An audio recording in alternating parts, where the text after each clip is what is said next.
I've often thought about what would the perfect player look like. It might play the game in a completely different way from the way that we play it. As a chess player, you want to know more about chess, you want to get deeper, and there is so much still to learn. AlphaZero played a match against Stockfish, which was the strongest computer that we all knew, and it won the match. And all of a sudden I thought, wow, does this really work? How does it know how to do it? I started thinking, oh, it's quite interesting. And there's just a couple of games that went bang. And these were very exciting games, very attacking games, giving pawns away right at the early stages of the game. The other computers were thinking, well, that's too early. AlphaZero doesn't have any rules. It learns through experience. Really didn't think there was room for this huge attacking style, never in my wildest dreams. There's even more depth than we thought in chess. It's like discovering the secret notebooks of some great player from the past. It explains AlphaZero's strategies. How does AlphaZero think? AlphaZero blows apart what traditional engines are doing.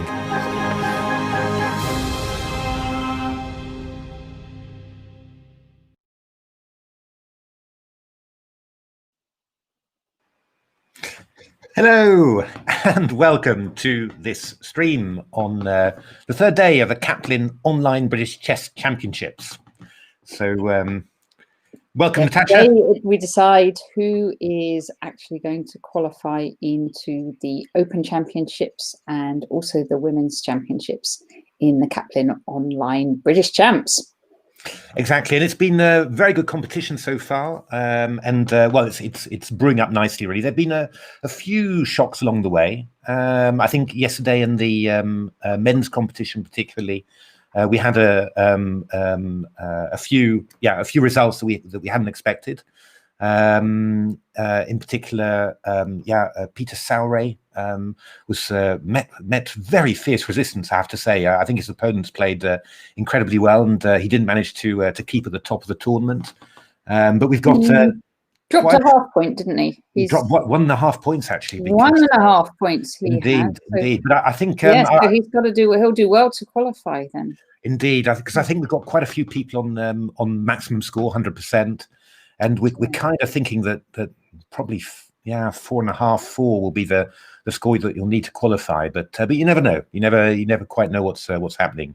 But it's very unclear. He's up against Eduardo Caceres this morning, or this afternoon, in fact. This afternoon. And he'll probably need to win both his games, and even then, it might be tough going to get Indeed. So who are the people on 3, Natasha? Who's at the top? 3, we have Tom Villiers, who came onto the stream yesterday. He's 2161, and he is white against Steve Key, 1972. They're both English players. Then on board 2, we have Wales against England. So Ifan Rathbone-Jones against Matthew Payne, whose name is Tow's Tactician. And then on board 3, we have Tristan Cox against one of the Finn brothers, Chris Finn. Let me think. Another England against England match. So those are the 6 players we have on 3 points. And we also have a number of strong players on 2.5 points, which includes Scotland's Declan Shaffey, England's Rob Wilmot, Julia Volovic, Ian Lamb, to name just a few of them. Indeed, and I think maybe a few more notable names. Well, we've got Shreyas Royal, a young English junior, who surprisingly lost in round 3, but still in there with a chance on 2 points. Very many players. We've got 11 players on 2.5, and a whole host of players on 2 points. So it's going to be thrilling until the very last move has been played. I think it's really going to be an exciting event there. And if I understand right, we're looking for 12 qualifiers. Okay. From here, and we've also got the women's championship going on, and in that one we have 2 players on 100%, which is the Scottish player Alice Lampard, who will be playing the English player Raylene Posadas. We also have Julie O on 2.5 and several players on 2, including Lara Putar from Ireland, and also Imogen Dyson, young English player, and also Maria Emilianova, who has just switched actually to be part of the English Federation, and she joined us on our stream yesterday and showed off her game, which was a kind of mating attack on the queen side. Yeah, so and how many people qualify for the women's competition? Is that 12 as well? I think that's 12, yes. Okay. So yeah, I mean, there's that's really everything to play for there. I mean, I think probably nobody is out of it really, virtually to qualify there. So that could be a very exciting fights, you know, for the qualifying places. And yeah, and of course the finals, they're played from Monday onwards. It's 9 rounds. So it's starting tomorrow. Starting tomorrow, that's right. And so the time control for this event is 45 minutes plus 15 seconds. In the final, it's slightly longer, 60 minutes plus 15 seconds. And well, in the Open Championship, we've got well, a group of very strong players. Michael Adams, fantastic that he's playing. Absolute legend, of course, in British chess, multiple British champion, and one of the world's strongest players now for more than 20 years, as long as I can remember anyway. And other grandmasters like Matt Turner, Mark Hebden, another legend of the British weekend circuit, Bogdan Lalic as well, Amit Ghazi, and well, some other very strong players indeed. So it's going to be a very nice tournament actually, and lovely to see a sort of a slightly longer time control. I mean, that certainly makes it easier for us to follow and look at the games. It's very enjoyable as well. We've had, of course, in lockdown, had a big diet of Blitz and Rapid, which has been thrilling and wonderful. But there is just nothing quite like watching standard play chess and actually having a bit of time, you know, to think about what's actually happening. So very much looking forward to that. Yeah. So also other players actually. I've just looking at the other players in the Open. We do have some very strong junior players, so Harry Grieve, William Claridge Hansen. We also have Irish player Trisha Kanyamarale and also Katarzyna Toma are playing in the Open. And in the women's, through to the finals already, are Ketty Arakamia Grant from Scotland, Dagny Siaski, I can say this better normally. You can say this, can't you? Siuxaiti, Olivia Smith, the Welsh Women's Champion, Zoe Varney, a good junior player, and Nina Pert, also a oh, good Lord! Oh, wow! Yeah. Daughter of Richard Pert. Yes. English IM and author as well. So and we've actually played her, haven't we? In a simultaneous. We did. Yes. Wasn't that the time? That was the time we did the crazy 5 minutes blitz simul, wasn't it? Exactly. I could do 2 boards, and you did about 6. Yeah, it was that was amazing experience. It's something that we did that from time to time in our talks. We were giving talks before the lockdown regularly about Game Changer, going around all the clubs, and came up with the idea of doing a 5-minute blitz simul. And yeah, I think the maximum I took on was about 6 or 7 boards, and 5 minutes each. You did like 6 boards 5 times, didn't you? Like you had about 30 games in the night. I had a good score. And then you remembered every single one and wrote them down from memory. Yeah, that was good. The thing was actually, you can actually do those simuls against adult players quite okay, because adult players are very polite. But I always had problems when there was a large number of juniors in there, because they were always really sneaky and waiting until you turned your back and then playing their move, you know. So it was that's all part of the game. Yeah, no, it's all part of the game. But the adult players weren't quite as clued in, I think, to the to those sort of tactics, but the juniors were really bad. I think I think one of the times I played a lot of juniors, and we were playing with analog clocks, so not the digital, but with flags hanging. Yeah. I lost so many games there, but they had a great time, so it was good fun. I mean, it's really great fun. It's completely managed thing, but all right. Well, it's 1 o'clock. It's time. The games are starting. Yeah. So what I'm going to do, I'm going to share my screen. So Natasha, I'll be relying on you there just to tell me that it's worked or not. I think we've got it down to a T now. So, okay. So now I'm going to add a board, and then I'm going to spotlight it. And hopefully we see 1 game and 2 tiny people. That's very good. Brilliant. Okay. Hey, Mark. Nice to see you again in the chat. Good to see you. Right. So shall we start? Let's start with the see whether the board 1 game is already going. That's Thomas Villiers against Steve Key. Let's have a look. Here we are. It started.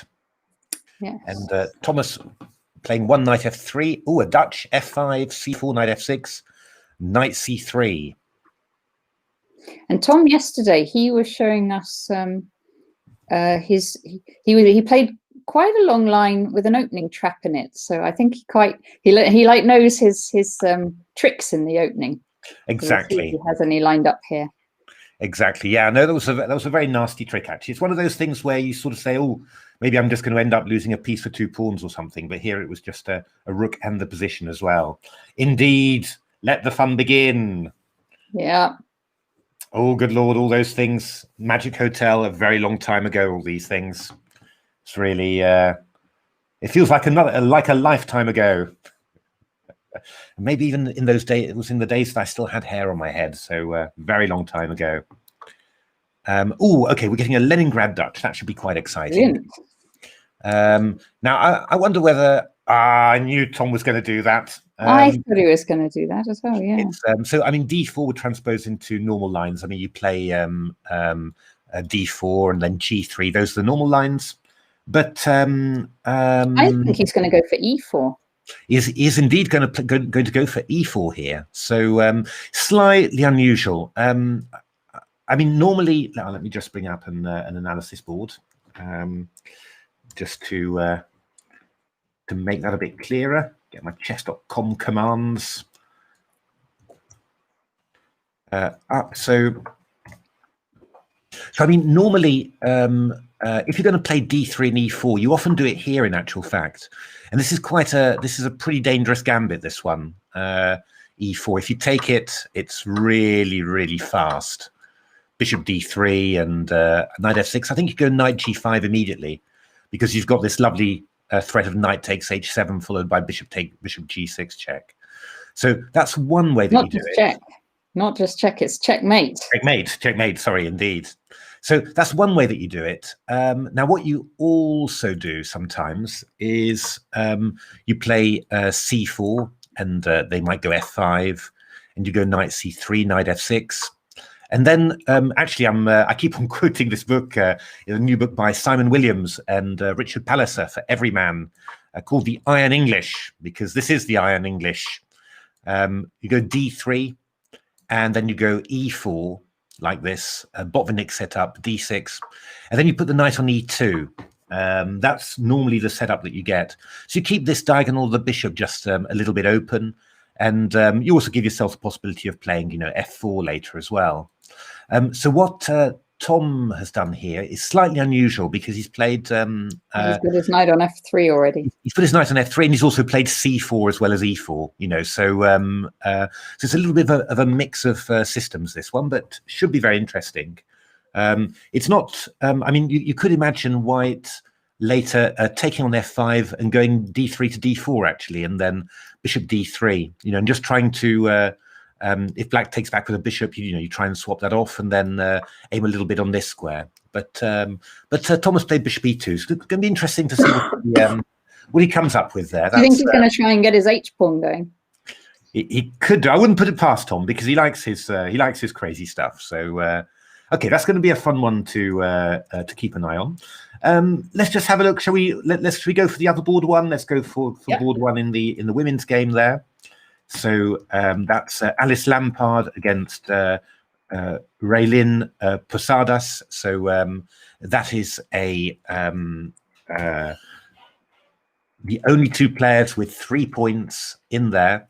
And we've got a King's Indian on the board, a Bishop E3 King's Indian there. So Raylin now having a little think just to see what to do. There are many plans in this position for Black. Knight G4 is one idea, just hitting that bishop on E3. E takes D4, I was going to get to, is another a very common idea. So what is Black going to do here? Most probably, again, actually there are very many plans, but one idea is to go Rook E8, White goes F3, and then you can play C6 and play for a very quick D5.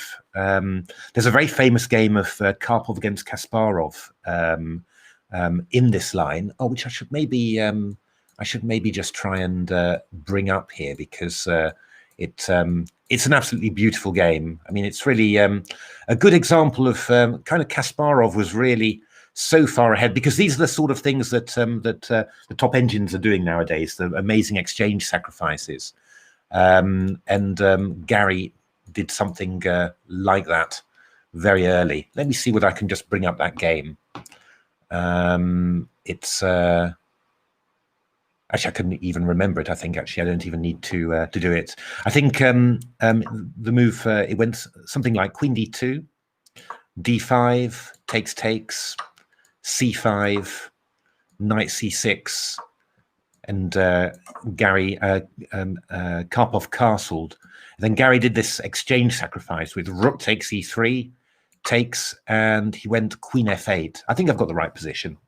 And it was just, I mean, there's nothing immediate happening, but it's just lots and lots of compensation, because all these dark squares are loose. The Queen and the King are on the same diagonal here, so there's some tricks, and Black's just got a lot of compensation. You know, just for the moment, this bishop is much more useful than a White Rook. I mean, in the long term, the White Rook will be very useful once lines get opened, but for the moment, it's all about diagonals. So this one and this one. So this is quite a common way. This was is sort of a classic way of playing there. So well, we're going to see how that all turns out. Oh, actually, Raylin's just played another plan, Knight B7, Queen D2. So we're going to see how that all works out. You can still play the same plan with Rook E8, C6, but maybe Raylin's got another idea there. Knight C5, maybe. Maybe that's right. I mean, I suppose the one thing I'd say about that is that White is going to play this move F3 to support E4. And that's a very solid structure. Solid, yeah. For F3. So putting a knight on C5, she's done it. She's done it. Yeah, putting a knight on C5, it's sort of hitting quite a strong point, really. Whereas you might find a better place for knight. But this is very typical King's Indian stuff. I think if you're wanting to make natural moves in the opening, then this is obviously a very natural way of playing. So yeah, we're going to see how that turns up. Yeah, White has played F3 in the position, so we'll keep a little eye on that as it unfolds. Let's have a look at Tull's Tactician, who has been winning some good games. This is board 2 of the Open. He's playing against so that's Matthew Payne is Tull's Tactician, and he is playing against Ifan RJ, and that's Ifan Rathbone Jones, a Welsh player. Now let's have a look what we've got here. I'm sorry, I'm just a little bit. Did this really happen in the opening? C4, D5, and D4.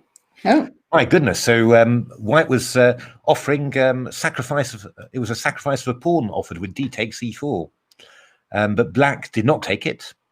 Oh. And we end back up into a slightly strange exchange French, where Black has played Knight C6 very early indeed. So, well, I mean, the white player's definitely spicing it up there. and it's actually quite an interesting position now. Bishop b4, knight f3, bishop e6. So white has got to decide what is he going to do. Is white going to take? They're playing fast, aren't they? They're playing very fast for such an unusual position. For those rather confusing moves. Yeah, it's really quite. I've got to try and see what white can do here. c5. Wow, okay. That's okay. So I guess, yeah. I guess if h6 now, will probably end up taking. I would have thought taking and maybe playing bishop b5, something like that. Interesting position. I don't think not better for white. I don't think, but quite unusual. And both players have got to think from the start. And well, it won't be 100% easy for Tal's tactician to get those tactics going. Yeah. And Ifan yesterday evening, he won against Shreyas. Oh, okay, right. So that was a nice positional game, actually. That was played that very, very well indeed. So, yeah, presumably going for something a little bit similar somehow. Although he did offer a pawn sacrifice on move 3, so not such a positional start. Okay, let's. Saying, could this position have come from a Chigorin, where you put the knight out to c6 very early? Well, it's just having that pawn on. It's having the pawn on the e pawns exchange that's a bit tough, because a Chigorin. I'll just go back to here. A Chigorin is d4, d5, c4, and knight c6. But then you just never get an e pawn to e4 here. I mean, you could have done it. You could have gone e4 here, which would be a complete novelty. Meet it with e6, and we're back to where we were. Indeed, that is a good point. But that's yeah. I've never seen 3-4. Wait a minute, let me just have a look. Has this ever been played? Do people play this? You'll probably see that it has been played before. But do we have any games in this? Oh, good lord! We've got 22 games in this. Okay. It's even been played by top players. Not top players, but we've got 2350, 2430. Okay. Made it, so not bad at all. Oh, and the most amazing thing about it, there is a game, Cochrane against Bonnejet, 1850. Oh gosh. and Black actually played Black played e6 and white played e5, which is actually very sensible, and white ended up winning. Cochrane Bonnejet, Calcutta, 1850. It's amazing they even entered it onto ChessBase from 1850. Indeed, how can this happen? But incredible. So there we are. That's quite funny. But yeah, so that's going to be quite an interesting one to follow there. Tile tactician. Oh, white's played h6, bishop d2, knight e4. Okay, I quite like Black's position. I have to say, I think Black's emerged quite well from the opening, but.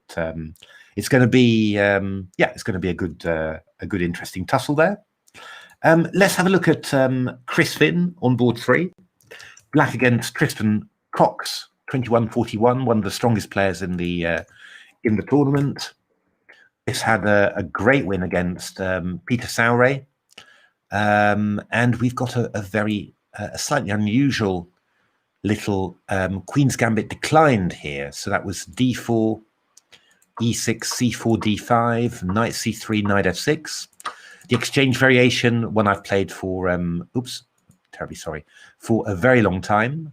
And then bishop d6, a very unusual move from Black. Although, funnily enough, this is the line that Stockfish Classical prefers in this. It always wants to put the bishop to d6. And Black players have been experimenting after hundreds of years of putting the bishop on e7. Black players have been experimenting with these moves, probably influenced, by engines, of course. And it's not that bad at all. Bishop d3, castles, knight f3, bishop g4. Oh, actually, we're really into AlphaZero Stockfish games here.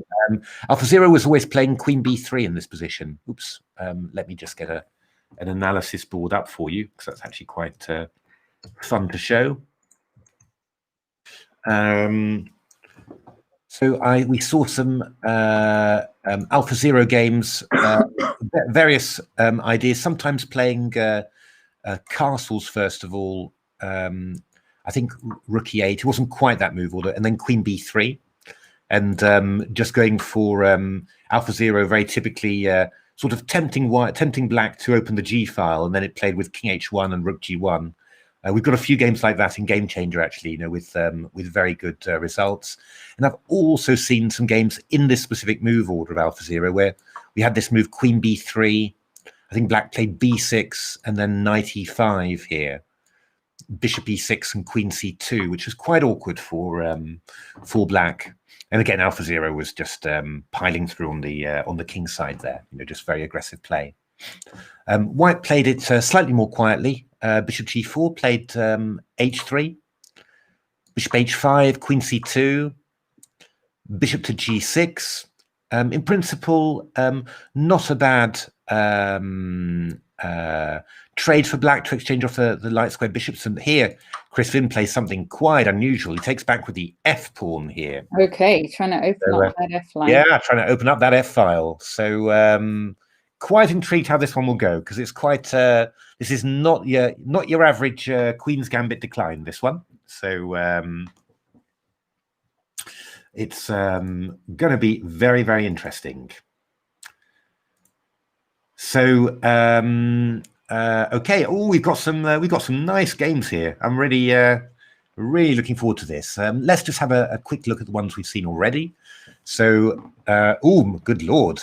You were right. We did get an h4 from Tom, didn't we? Of course we did. Of course we did. H4. So h4, h6, and then e5 here. Very bold move here. Just of course, but it makes sense, you see, because if black goes d takes e5, knight takes e5, g6, yeah, hits g6 in actual fact, and that's all because these two have been included. There is method in his madness, as always. So d4. This is really interesting. This is very interesting play. D takes e5. Does he want to swap queens? No. Oh, but he can force it. Yeah, he can't avoid it. So this is quite interesting. I think the idea here is that so if bishop takes e5, then we've got bishop takes h6. So that's another advantage to including these two moves. But if black doesn't do that, then white will probably just go f4, and then you've got this wall of pawns here, blocking in the bishop on g7.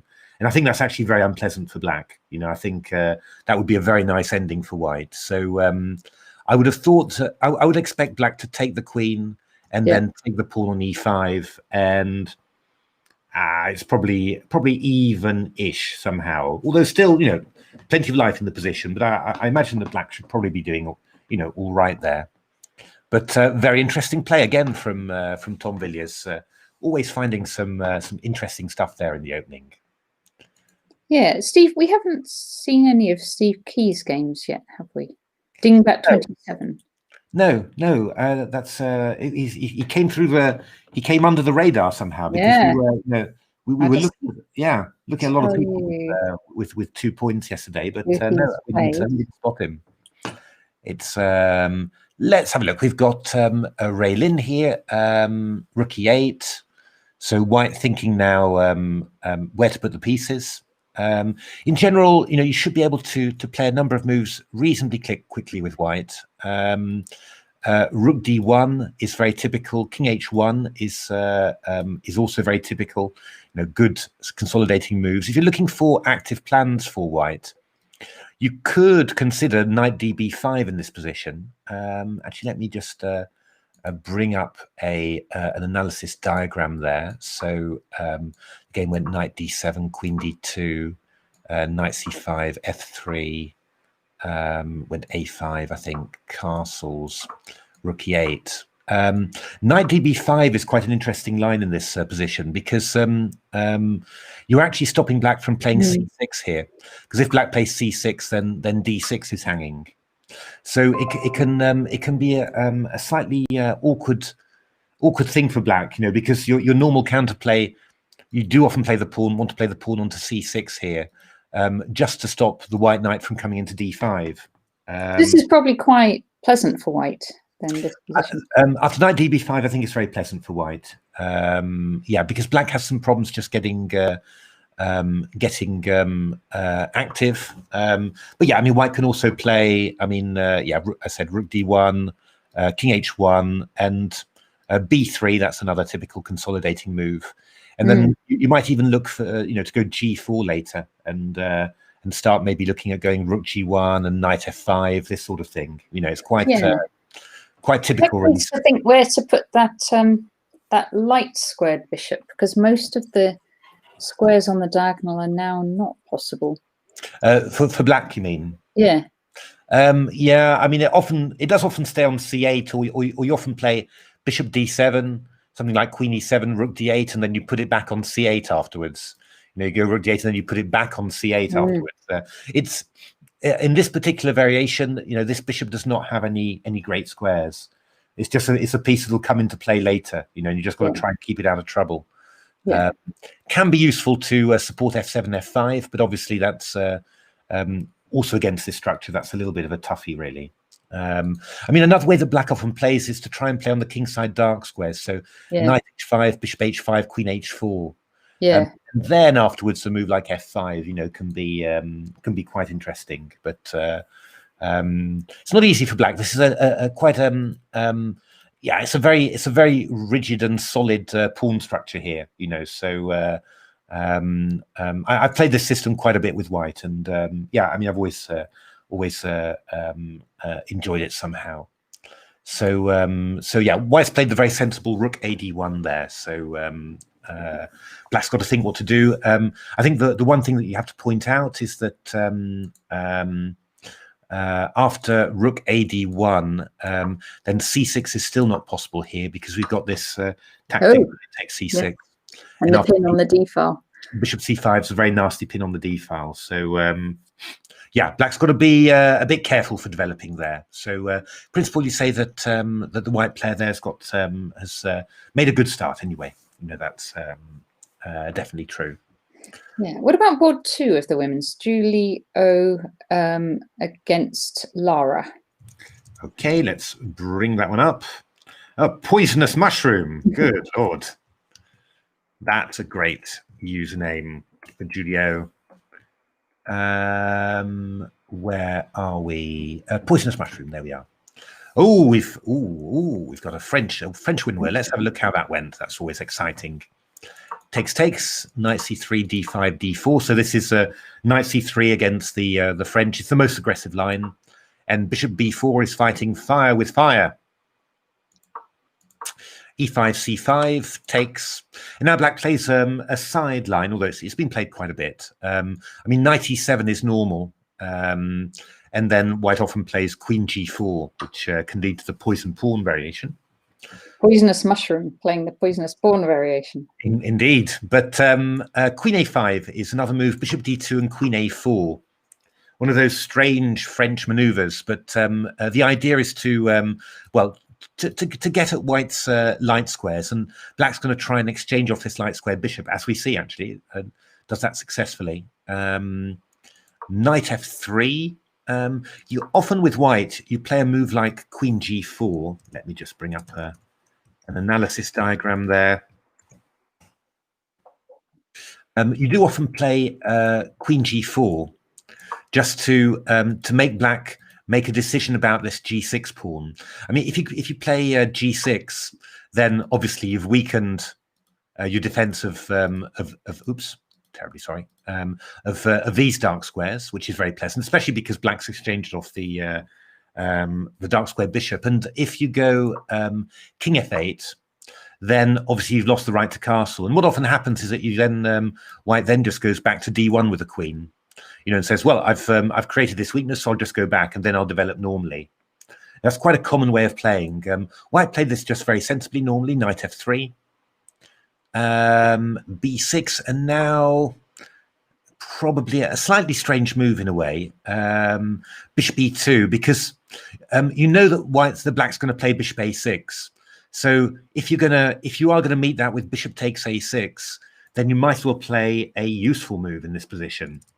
Can you think of a useful move here, Natasha? I was just going to say, what if white didn't think they were useful moves? You could. It depends on your style, right? Because you could do h4 and get your rook out that way. Mark is eating steamed mushrooms, he says. So not poisonous, I hope, Mark. Hopefully not poisonous. h4. You see, Magic Hotel likes h4 as well. Indeed, I would play h4. That would be my move, because it's always useful. Even if you castle kingside, it's useful. And yeah, I mean, after bishop a6, then if you want, you can take. And you can play rook h3, or you could play knight g5. And yeah, I mean, it's quite a good, I think it's a useful extra move to have, this h4. But white played bishop e2. I mean, white did make use of that, of the fact that white hadn't played h4, because went knight g5, knight e7.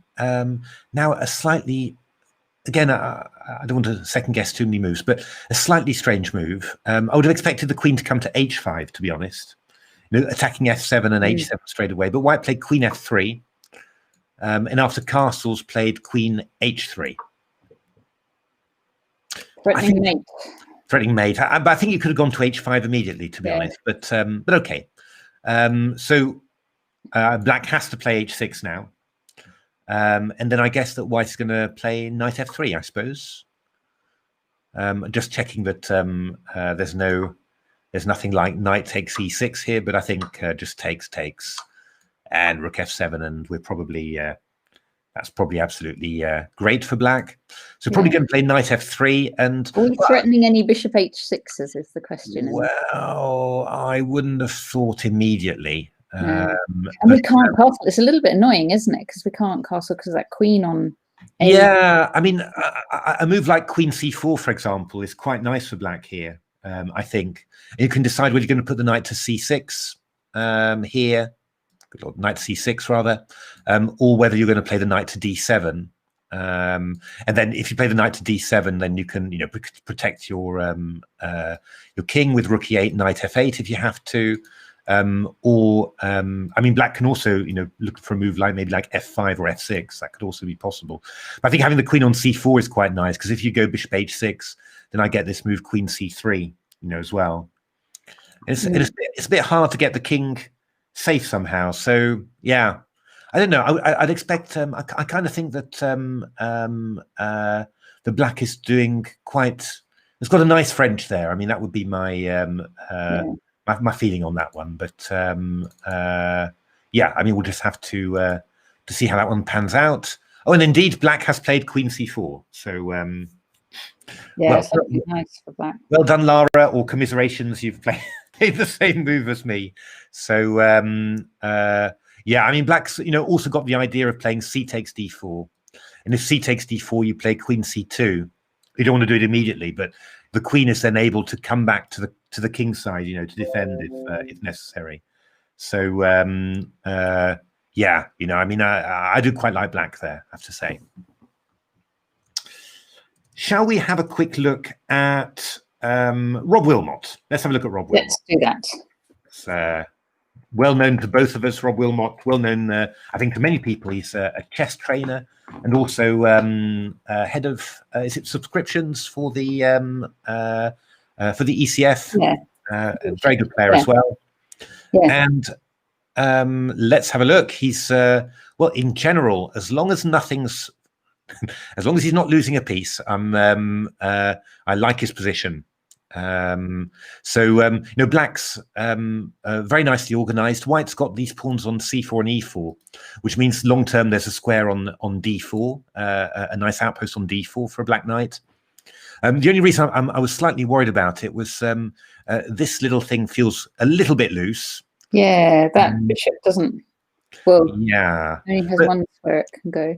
But I think that it's just I think it's looking fine, because if you go a3, you just have to take on c3. Yeah, and that's actually pretty good, because if king takes, we've got knight e4 check. Oh yeah. Walking these two, so I think that actually this is probably just well timed and good. I was also wondering, is there something that we can do to distract this bishop away from e6? Defending d7, but it looks like this is this is working quite well. So white has to work out how to defend that pawn. It's not easy. It's not easy. And the problem is, you might want to meet a bishop c3 with a bishop takes c5 in between, but then you're going to take on d2. So I don't know how. You have to do what, like bishop d3 to defend on e4. Oh yeah, but that's not the sort of thing you want to do. Yeah, and c4 is very nasty. Yeah. I mean, if you take here, you're going to have to take with a king. Well, you could go rook d3 there because bishop c4. There's rook d7. But I mean, bishop d3 is really not. It's not a move. No, it's not what you want to do. So you could do bishop takes c5, I suppose. Oh, that's even. Bishop d3.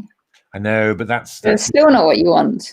That's not what you want at all. I mean, this one's weak, and you've given up the two bishops. And you ideally you'd only do something like that if you've got if you're winning afterwards. So I don't know. I think this just looks good for black then. I think it's probably just good for black. Yeah. It looks a little bit. It looked a little bit loose, but just tactically, it's all working fine. So I think black's going to be doing very well. Here, I think white's going to have to make some concessions in order to hold the position, and that is rather annoying. Because I mean, if you go something like bishop d3, we can even go something like knight b6, attacking c4 again. If I go b3 to defend c4, you've no longer got this idea of a3. So black might go a5 here and then a4. It can get nasty very, very easily. This. So I think black's got a very good game there. So Rob doing great things at the moment. Shall we have a look at Trias? Yes. We always do. So Trias lost yesterday to Ifan Rathbone-Jones, and it was actually a very good game from the black player. So that was a very impressive game. And now, Trias is black, and obviously needs to. I think a win is kind of very important now. To get back into things. It's he's facing a very aggressive opponent here, Mark Greenwood. Mark Greenwood has a rating of 2331 on 2331 on chess.com, which is a very good rating. He doesn't seem to have a British rating actually, but this is quite an impressive rating and an aggressive style as well. The 4 pawns attack against the king's. Excellent. Should be a lively game. I played it a lot when I was young. I played E5 a lot actually, which was actually it's the first huge piece of home analysis that I ever did, which I looked at again not so long ago. It's so sweet. I'd written it up. Must have been about 11 and a half. So when I first got into opening theory, and I'd written it out beautifully, this lovely handwriting or everything. And I looked at it, and it was total crap. It really was. But it was. It did the job.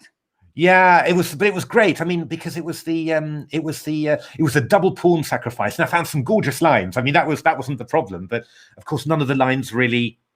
They weren't really any good, So it was, and I remember I played it once in a game, and I got a horrible position, just with my with all my preparation. But it was it's very nice to see. It's really just that moment in your development that you suddenly think, wow, I could prepare stuff at home and get it in the game, and that would be incredible. And I was really, it was really, it brought tears to my eyes, seeing that and seeing how how proud I'd been to write it in this beautiful handwriting as well. It was, I must have written it up.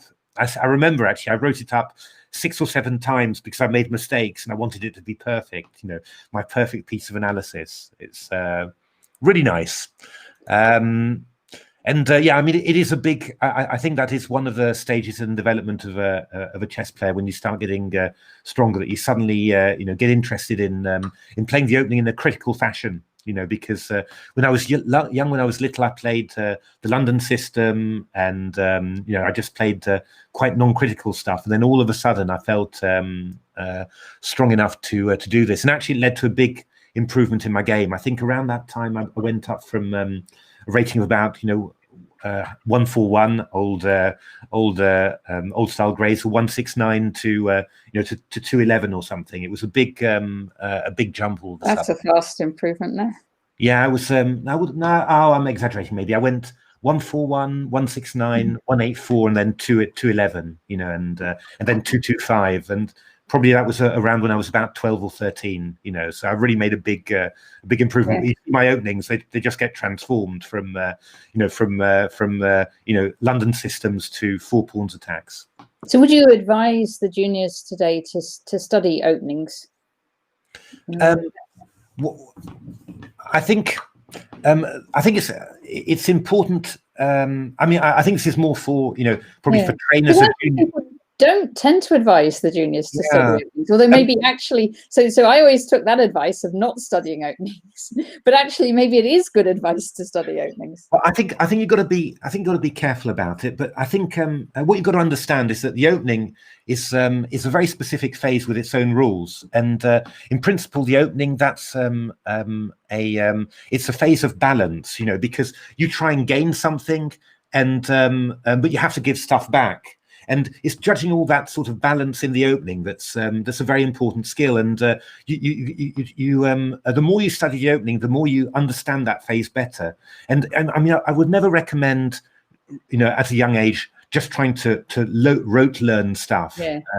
But I would definitely recommend studying openings seriously, and really trying to get an idea of the structure of openings. It's maybe a little bit abstract what I'm saying, so let me just give you a quick example. So, I played D4 here, and black plays D5, and I go C4 here with white, and black plays E6.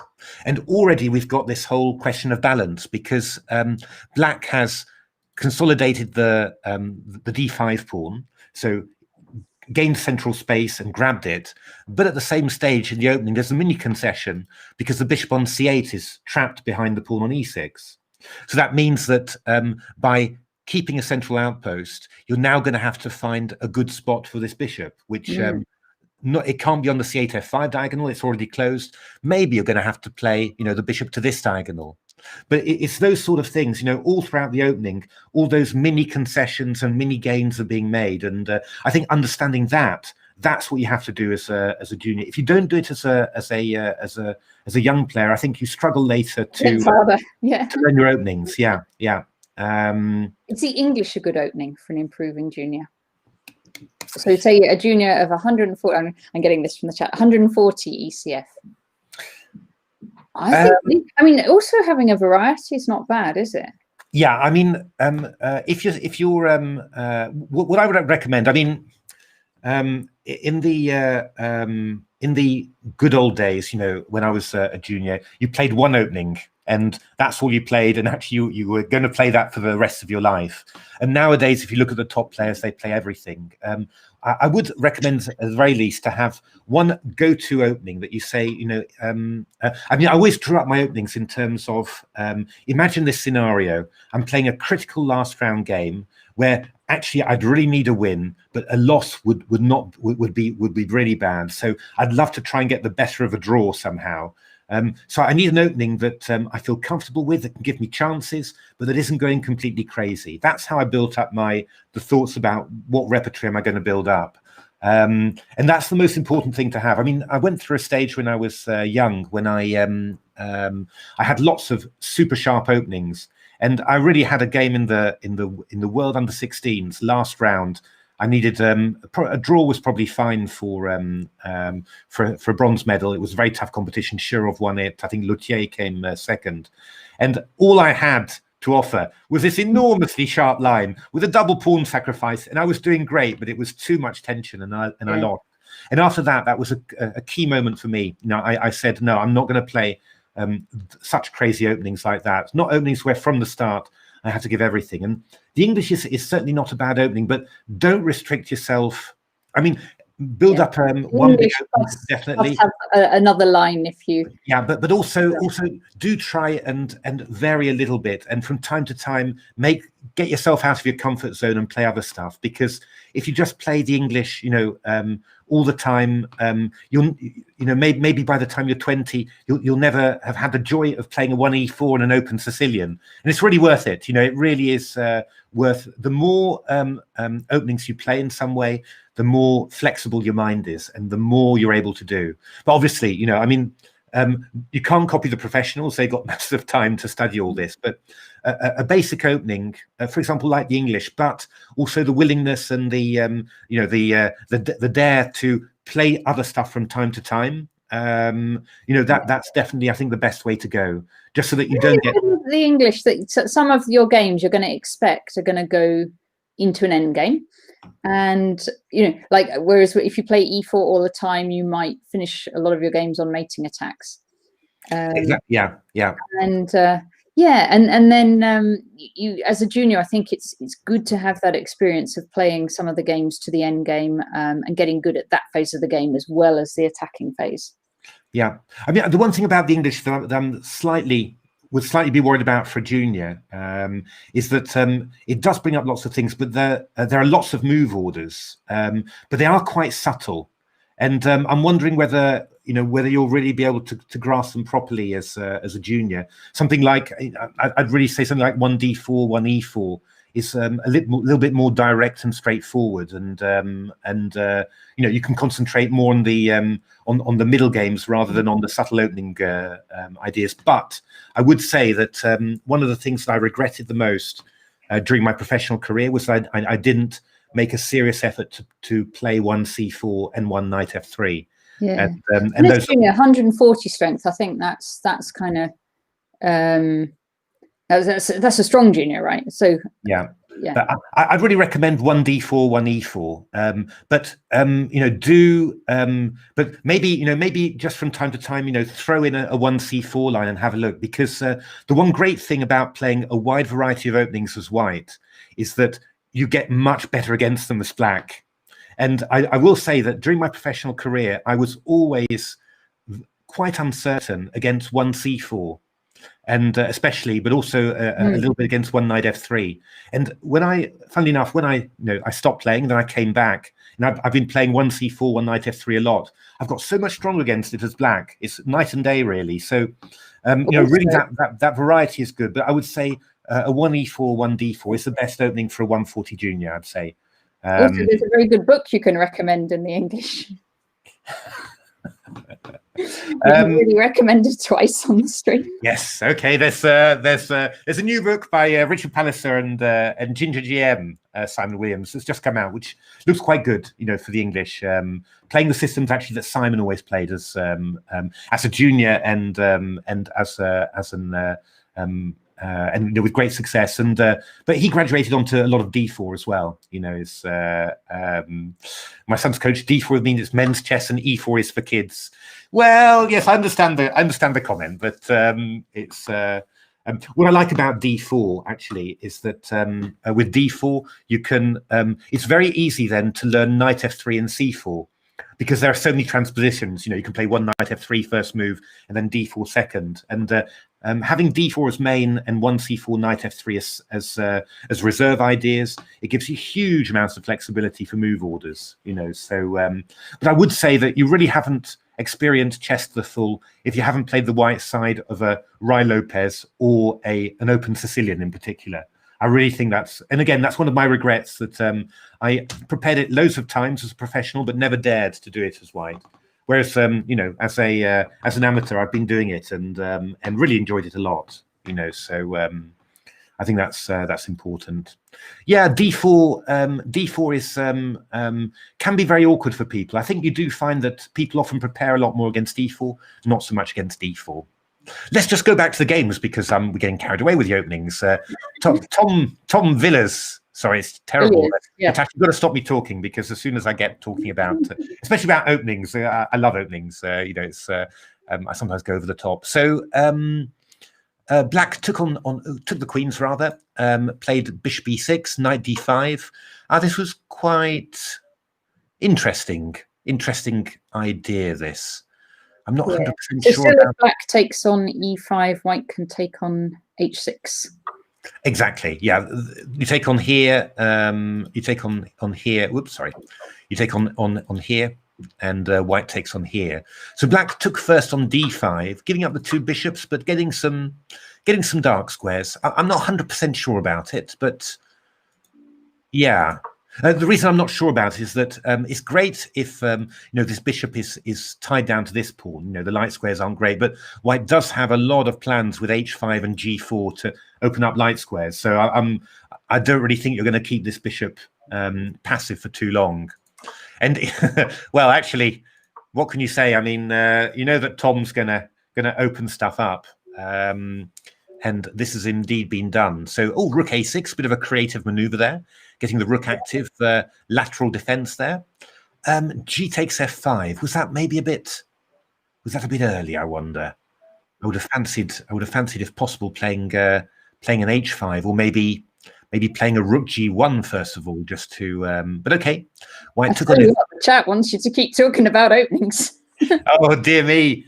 Go to reply to e4. That was the Sicilian Najdorf. For me. A fantastic opening, really was. So much richness to it, so many possibilities. I mean, just to talking about how you prepare your openings. I always found with black, the best thing was to have one main opening, like for example the Sicilian or the Sicilian Najdorf, but then really try and play lots of different structures within that. And the Najdorf was great. I mean, let me just show you one thing. So, for example, the Sicilian Najdorf is e4, c5, knight f3, d6, d4 takes, knight f6, knight c3, a6. And your opponent plays bishop e3, which is one of the main lines. Now, the great thing you can do, you can prepare e5, and within e5, actually, there's masses of different lines. But you can also prepare the quirky knight g4, or you can prepare the interesting e6. And I used to do e6. You've got three possibilities, different structures, and your opponent never knows which one you're going to play. So it's a very powerful way of preparing, without having to, prepare lots and lots of different openings, especially against something like e4. So I always found that to be a very powerful way of preparing. The Hyper Dragon. What's the Hyper Dragon? Is that with g6? In the Najdorf? That's a little bit dodgy, I think. I think that's a bit dodgy, but not bad, not bad. Oh, wait a minute! Look at this! Oh, my goodness! Here we go. Actually, this is a famous tactic. This is a famous tactic. So, rook a d1, bishop d7, bishop g5, and then knight f takes e4. Now I've got to see whether this works or not. Let's work this out. Okay. See whether this works or not. But this is a well-known tactic. There was a player. I think this was Geller, wasn't it? This was Geller. So Efim Geller, a famous Russian player of the 1950s, 60s, 70s. One of the strongest players never to become world champion. And I think this was the game that he had 3 times within about 2 or 3 years in the 1960s, because of course there weren't chess databases. Exactly this, do you think? It's not exactly this, because I think the pawn was on c6. Yeah. But the basic idea is that if f takes e4, we go bishop takes d4. Oh, wait a minute! I've got to bring up an analysis diagram, of course. Yes. But it's a little bit risky in this position, so I'm not quite. It's a great tactic, but I'm not 100% confident. So if f takes e4, we go bishop takes d4 check. Yeah. The idea, of course, is queen takes d4. There's queen takes g5. Yes. Now, and then go hop in with knight. Well, this is the big point, because of course, I think normally you play this tactic. You've got the pawn on c6 rather than the bishop on d7. That stops a knight from getting into d5. Here, white could play the knight to d5. Yes, and if rook takes e4, we've got a knight f6. Exactly, and that's very unpleasant. So we would have to play knight takes e4 here. Yes. But then, well, white's got a few things. White could play bishop f3, just to try and get rid of this knight on e4, or bishop d3, or the simple knight takes c7, forking this and this. Yeah. And I'm wondering here, what does black have against this? Now, this looks good for it looks good for white. Only, I mean, we've got some tricks, right? I mean, we've got bishop h3, or we've got bishop c6, you know, trying to open up a line. But the problem is that with all these things, this fork is kind of eternal, because you can leave it. You don't need to move anything. So I could just protect my king side with bishop f3. Yeah. And then I'm not quite sure what's happening there. Well, I think that white's just winning material there.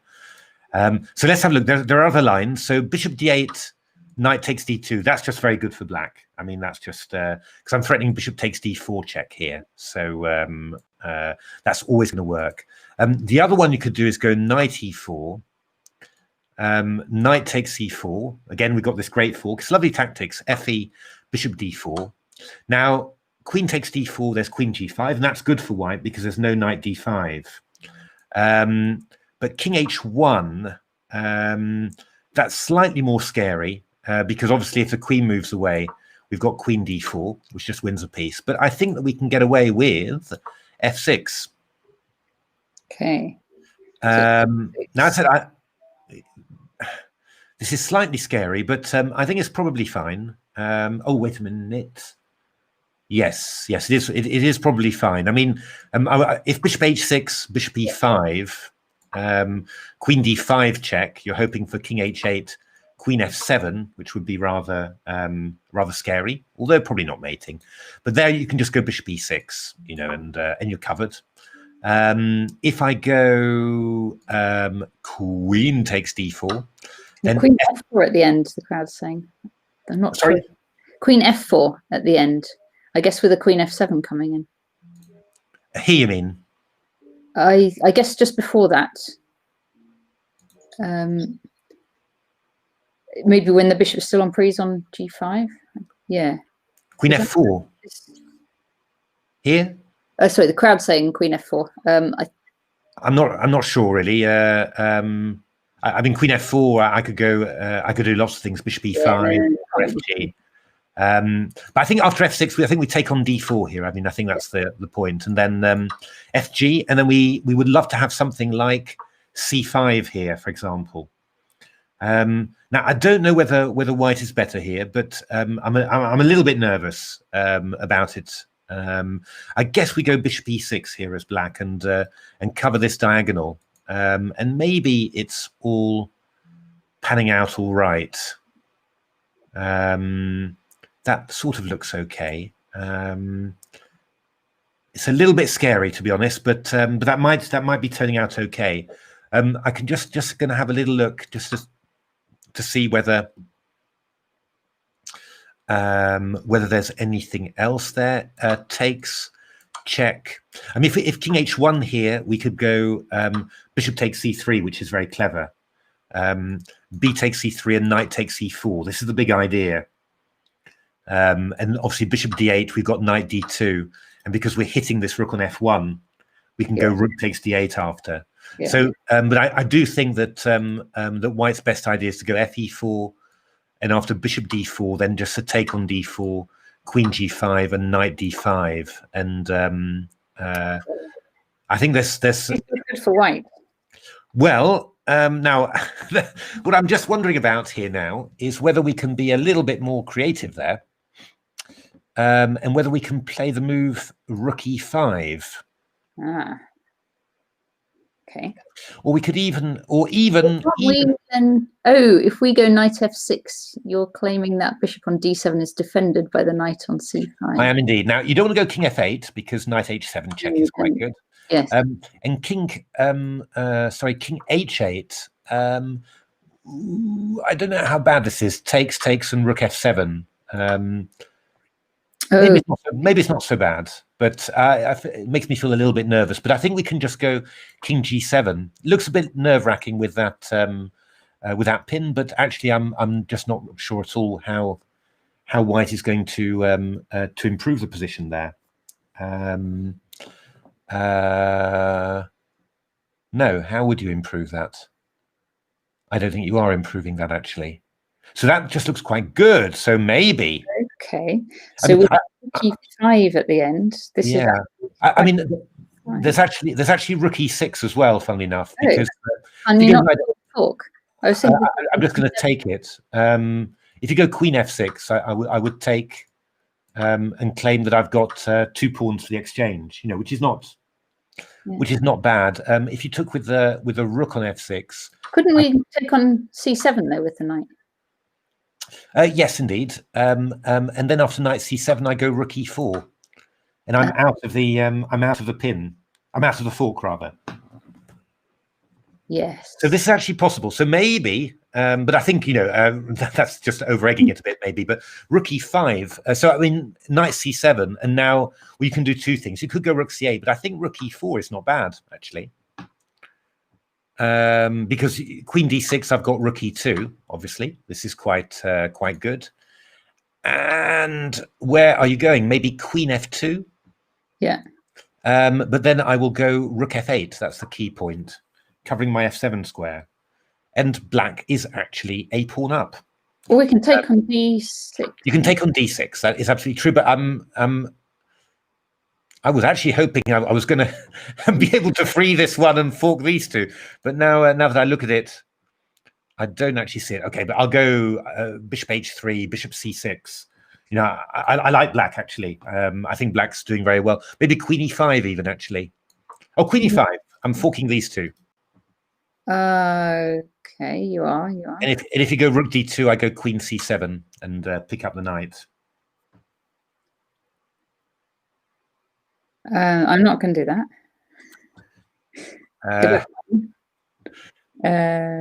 Right. I think you're going to have. I'm struggling. You're struggling, I think, there. Yeah, maybe. I do think you're struggling there. So wait a minute. Wow. Oh, okay. So, well, White's actually played it well. I mean, White's actually avoided it. That was a great tactic. That was really good. That wasn't obvious at all. It's knight takes c4, so takes bishop d4. Yeah, actually, they've followed the line in the game. Actually, king h1, f6, only move queen d4, f takes g5, and c5. Okay. So opening up the line for the bishop, and Raylin played bishop e6. So how is this? Well, actually, I'm actually thinking that this is a slight advantage for black. Actually, well, White's gone c takes d6, so I think that you would want to play. Let's get back to our analysis diagram here. I think wrong analysis diagram. There we are. It was here, c5. There it was. Here we were. So after c takes d6, we want to go queen takes d6 here. And if we just do the obvious, takes, and rook d6, then we are going to play bishop a2, and we're just a pawn up. Now, how good, how pawn up this pawn up really is a little bit tricky. I mean, White's quite active. I could play rook d7 maybe. I mean, e4 is hanging, but we'll get b7. Well, this bishop is quite good, covers there. I mean, I'd rather be black in this position because you're not going to lose it, and only White can go wrong a lot more easily than black. But what else can you do? I mean, queen f6. Avoiding the queen exchange. Queen e7. And what you really want with White is a really great queen retreat. That would just put black into trouble. But I mean, queen c3. I can go queen e7 there. Okay. I mean, I could even, if I'm desperate to swap off queens, I could go queen c6. That's probably not necessary. I mean, queen e7 feels pretty decent.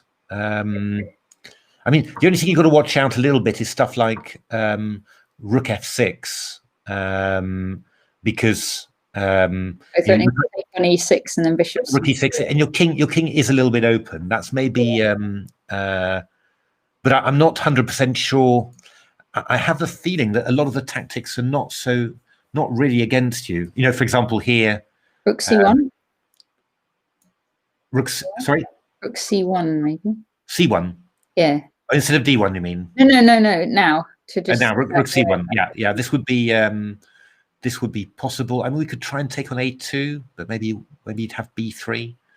I've got this threat of rook e6.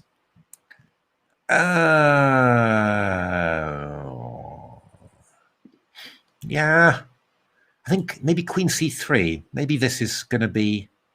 I mean, I could go queen b4 here, which is quite interesting. Takes, and then bishop a2 like this, which is maybe not silly because it gives you a nice safe square for this bishop. You know, you can put it on b3 and support it with the pawn on a4, and that bishop is really key because it's it's covering the f7 square. And if you go rook d7, I'm maybe looking for queen b2. I'm not sure. I may be giving away. I may be giving away other people's pieces rather than. So maybe queen c3. Maybe White's still got an initiative here after. You want to keep those queens on, don't you? If you can. I mean, I could play c takes d6 as well. And I guess does White go rook f6 there? Again, similar ideas with.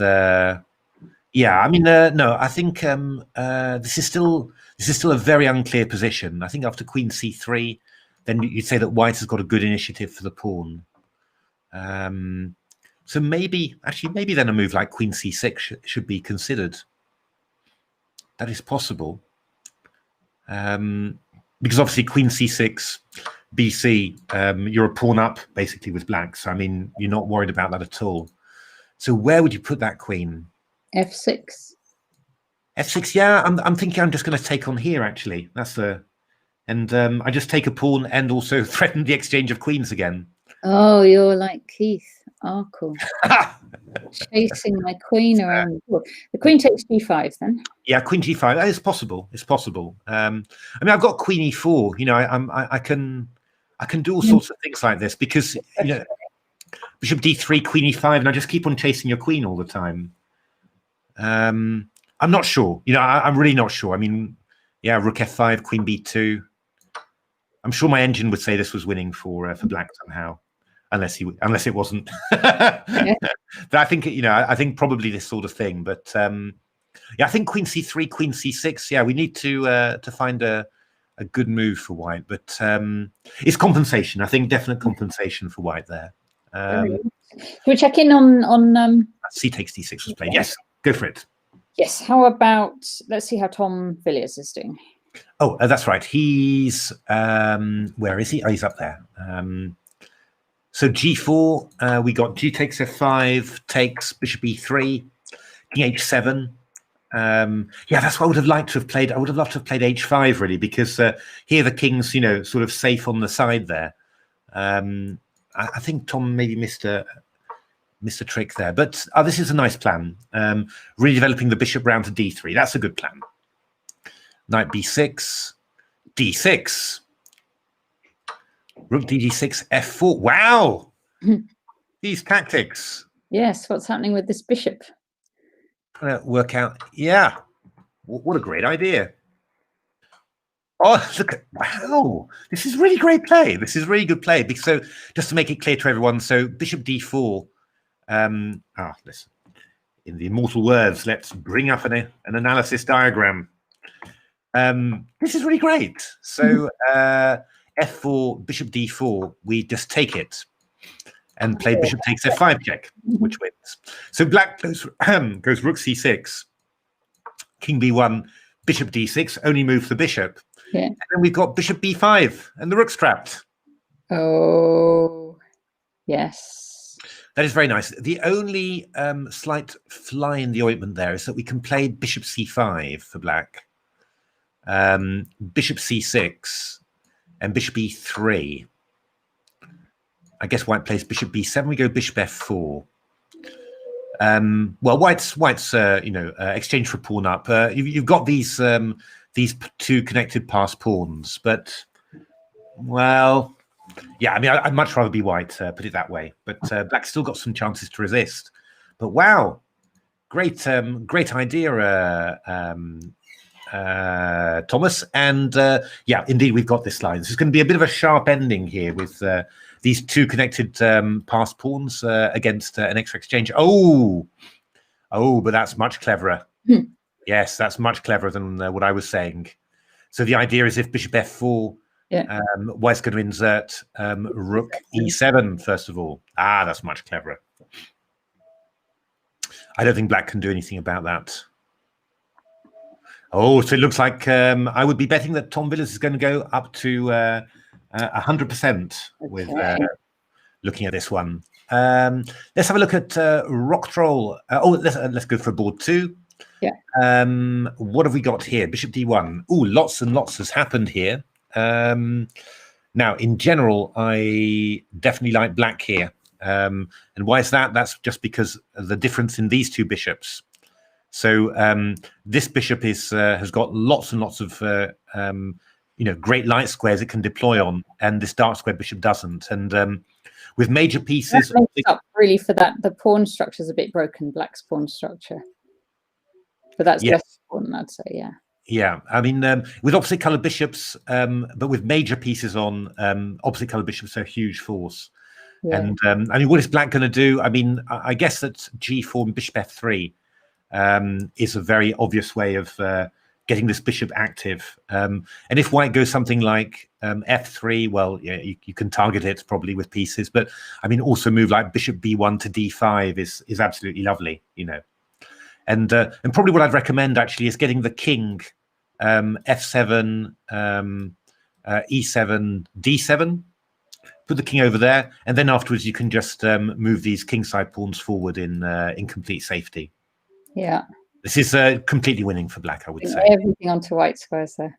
Yeah, this is completely winning for black, I would say. You know, so yeah, that must be great.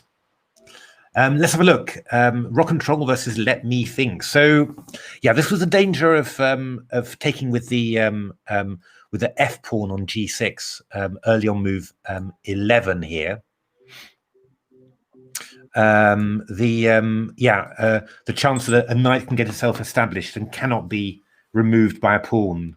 So this really is an eternal knight. I think, yeah, I mean, I think white is definitely better here.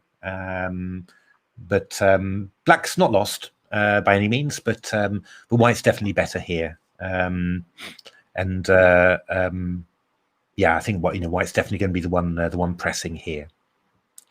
I mean, you could try and line up on the B file like this. Probably a move like I mean, if I was thinking, I'd like to put a rook on b3. You know, it can swing across here. It defends this e3 pawn, and you can also triple up on this file as well. I'd say that would be a pretty nice way of playing. You know, so so looking pleasant for white there at the moment. Am I following TCC?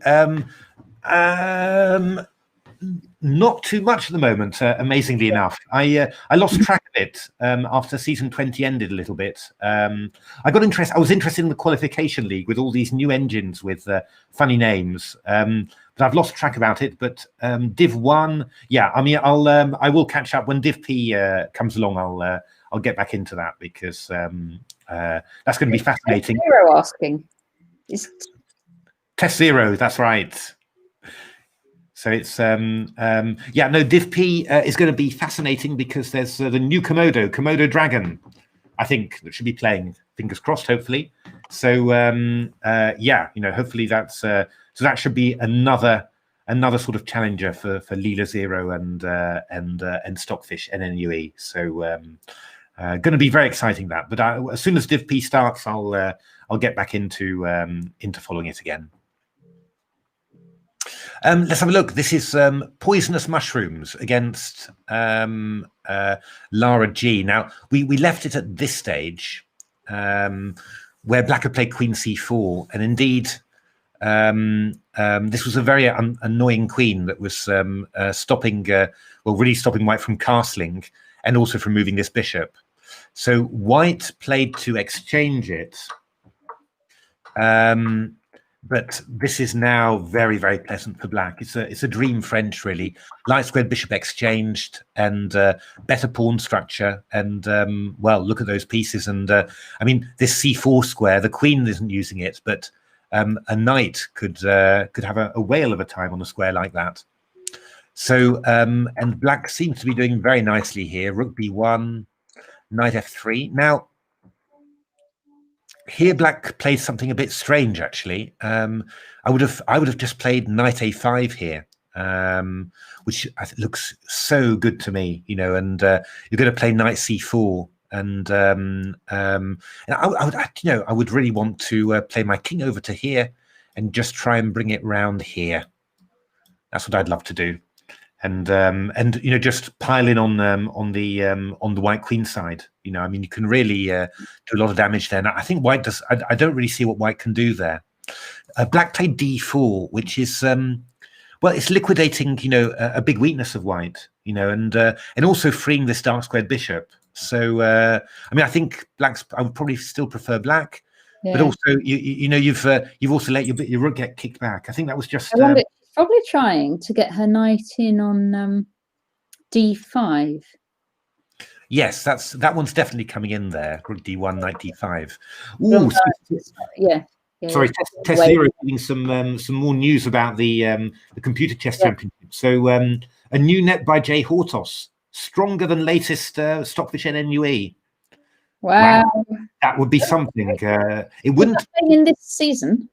Yeah, that's going to start. That's going to be this season, starting soon. So it wouldn't amaze me, because I think I mean, Leela, they made astronomical gains. They really did such a great job, and it was only because Stockfish NNUE made even bigger gains that it was a bit unfortunate. But yeah, I mean, it really looked like they were on a great path, and they were getting stronger and stronger. So wow, this could be you know, a quite astonishing competition, because Stowflace, one of my favorite engines, has just got a new version released, version 16. I saw the developer Giancarlo. Oh, I can't get his name right, but Giancarlo. He just wrote a quick note saying that that one was out, and it's looking, you know, I mean, Stowflace is really strong as well, and it plays very exciting chess. So this could be an absolutely phenomenal competition. I'm so looking forward to it. Do they play over Christmas?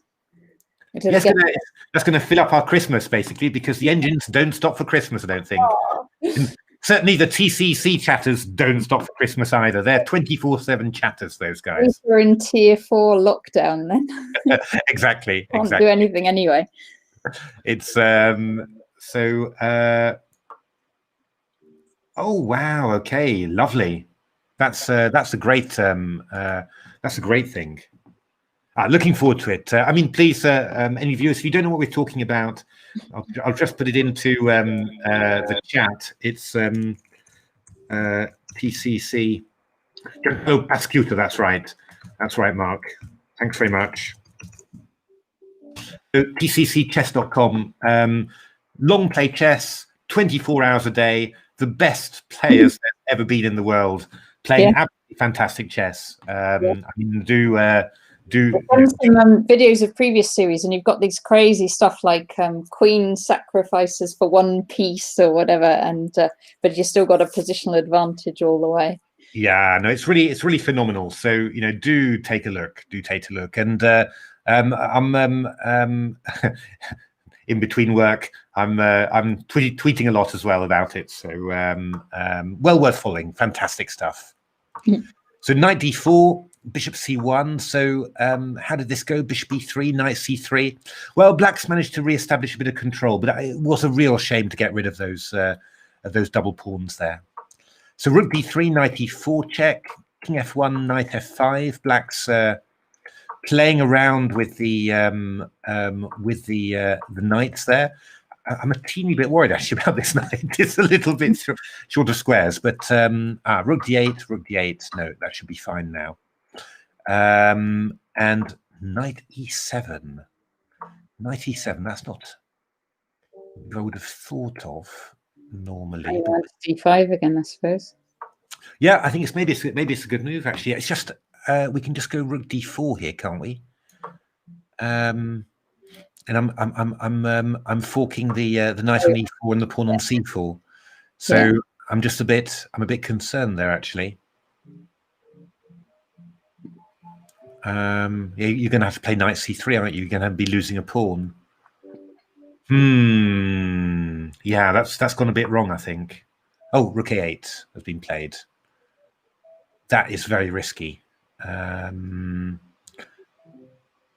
I would like to, and white has offered a draw there. That's a very risky move to offer a draw with. I mean, sort of like knight d5, and if rook a7, then rook b1. You know, it feels like black might be losing it. White might be losing a piece somehow very quickly. Although I'm not quite sure how. So, but obviously it's very nice to give away other people's pieces. But I don't know. This interesting idea. Give it off to draw, but white's got black's got 14 minutes left. So, wow. Oh, good lord. Esoteric Ambulance, that's Mark Greenwood, defeated Shiraz Royale there. So a second consecutive loss for the one of England's best juniors, unfortunately. So it probably looks like he's going to be out of the running for the qualification, unfortunately. But well, looking at White's rating, he had a British rating of 0, but 2330 chess.com rating. So was a very strong player. Let's have a look how. If people don't qualify for the British, there's plenty of side events. Absolutely. There's like the Major Open, under 2000 events, junior events. There's plenty of other things going on. Not to forget the Rapid Blitz and Bullet. Absolutely. So, Ethereal has gone NNUE as well. My goodness, I thought the Ethereal developer had sort of stopped a little bit with everything.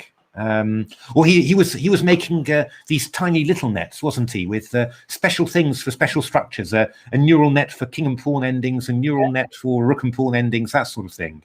Sounded very interesting, you know, but I thought he'd sort of stopped with developing. But yeah, I mean, it's a really exciting time for computer chess, and you know, the chess that they play is just astonishing. So definitely worth watching. Now, what have we got here? We got Rob Wilmot, who is not a computer, but also very strong. And he's got the 2 bishops. He's got a classic position, actually. Got the 2 bishops and well, lots of possibilities of breaking. Sorry, I got a bit distracted. I was wondering, why did black play king d6, actually? Because it gives white, you know, white could have played knight e2 just to swap off one of the bishops, which, you know, seemed a bit of a shame, really. But white hasn't done that. So I guess Rob is going to come over maybe to e7. I quite like the idea of coming to e7, and then this is the day for king marches today. I would like to do something like, come on arrows, we can do it. Oh, they're not quite right, but I'd like to play a maneuver like that with the king, and just come in like that. I mean, that looks very strong, actually.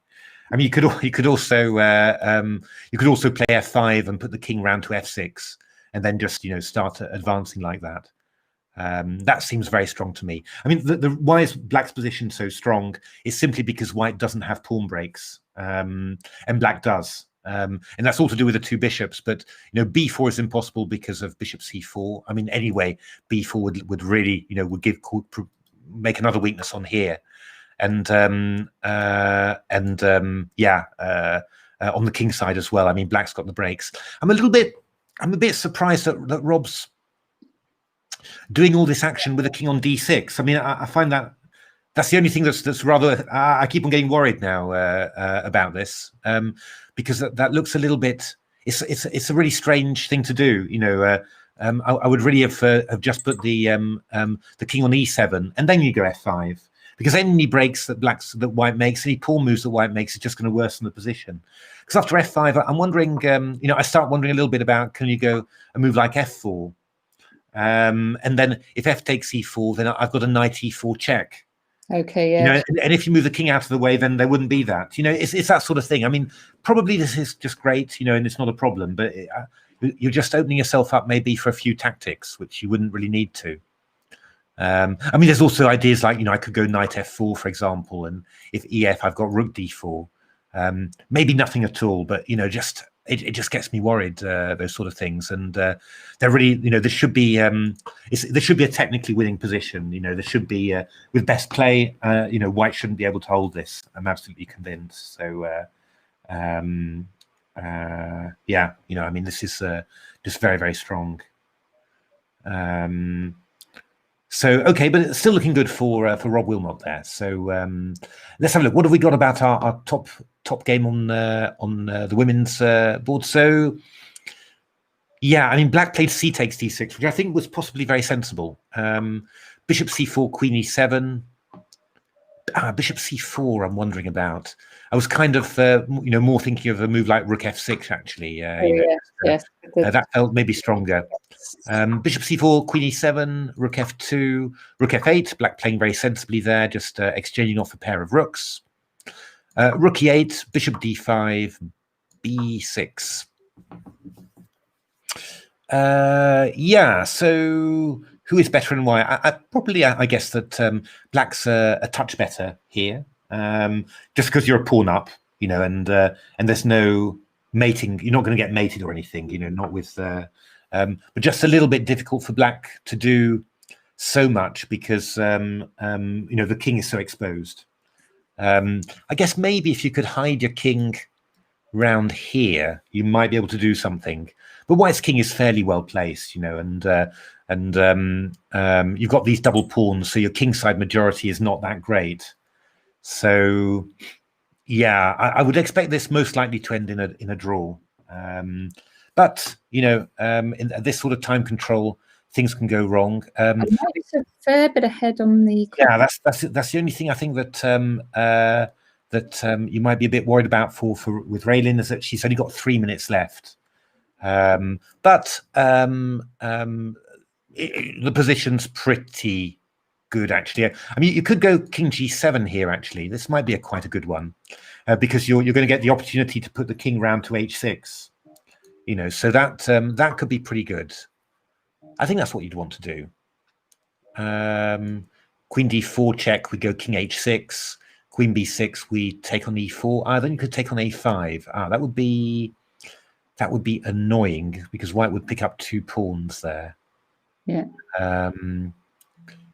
Okay, so maybe what you should do then is just to go queen e6, which is what Raylin played. And if queen g5, then I go queen e4. So yeah, queen e6 is the most likely outcome here. I think most likely outcome is a draw, but black is yeah. I mean, black's got an extra pawn, and even if the pawns aren't beautiful, it's still your extra pawn, So this has been a very interesting game, and this tactic, has worked out very nicely. So yeah, great stuff. This game, yeah, black's playing well here. I might have just not put the king on h7, but I wanted to bring it over to. I wanted to keep e6 blockaded and then bring the king over to the queen side. But this is looking, still very nice for black, of course. Although actually, I'm wondering a bit. I mean, surely white will go e6 at some stage, which is somewhat worrying me. Just to get that bishop on c3 free. I really would have kept my queen on e6 to keep that blockaded. To be honest, white does e6 now. I guess black takes with the bishop. Yeah, but we could go something like maybe queen g3. Oops, sorry, queen g3. Then aim for queen e5. Yeah, it's just worrying me a little bit. It just nice. if you kept the queen on e6, you were completely safe there. So yeah.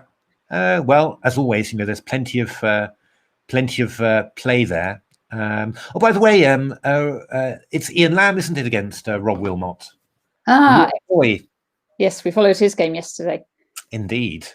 Let's have a look. Have we got any other games that you think are worth seeing, Natasha? These are all very exciting games. We've looked at them quite a bit.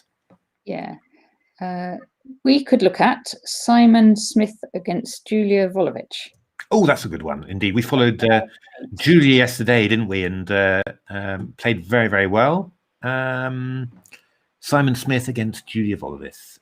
There we are, Julia A. There we are.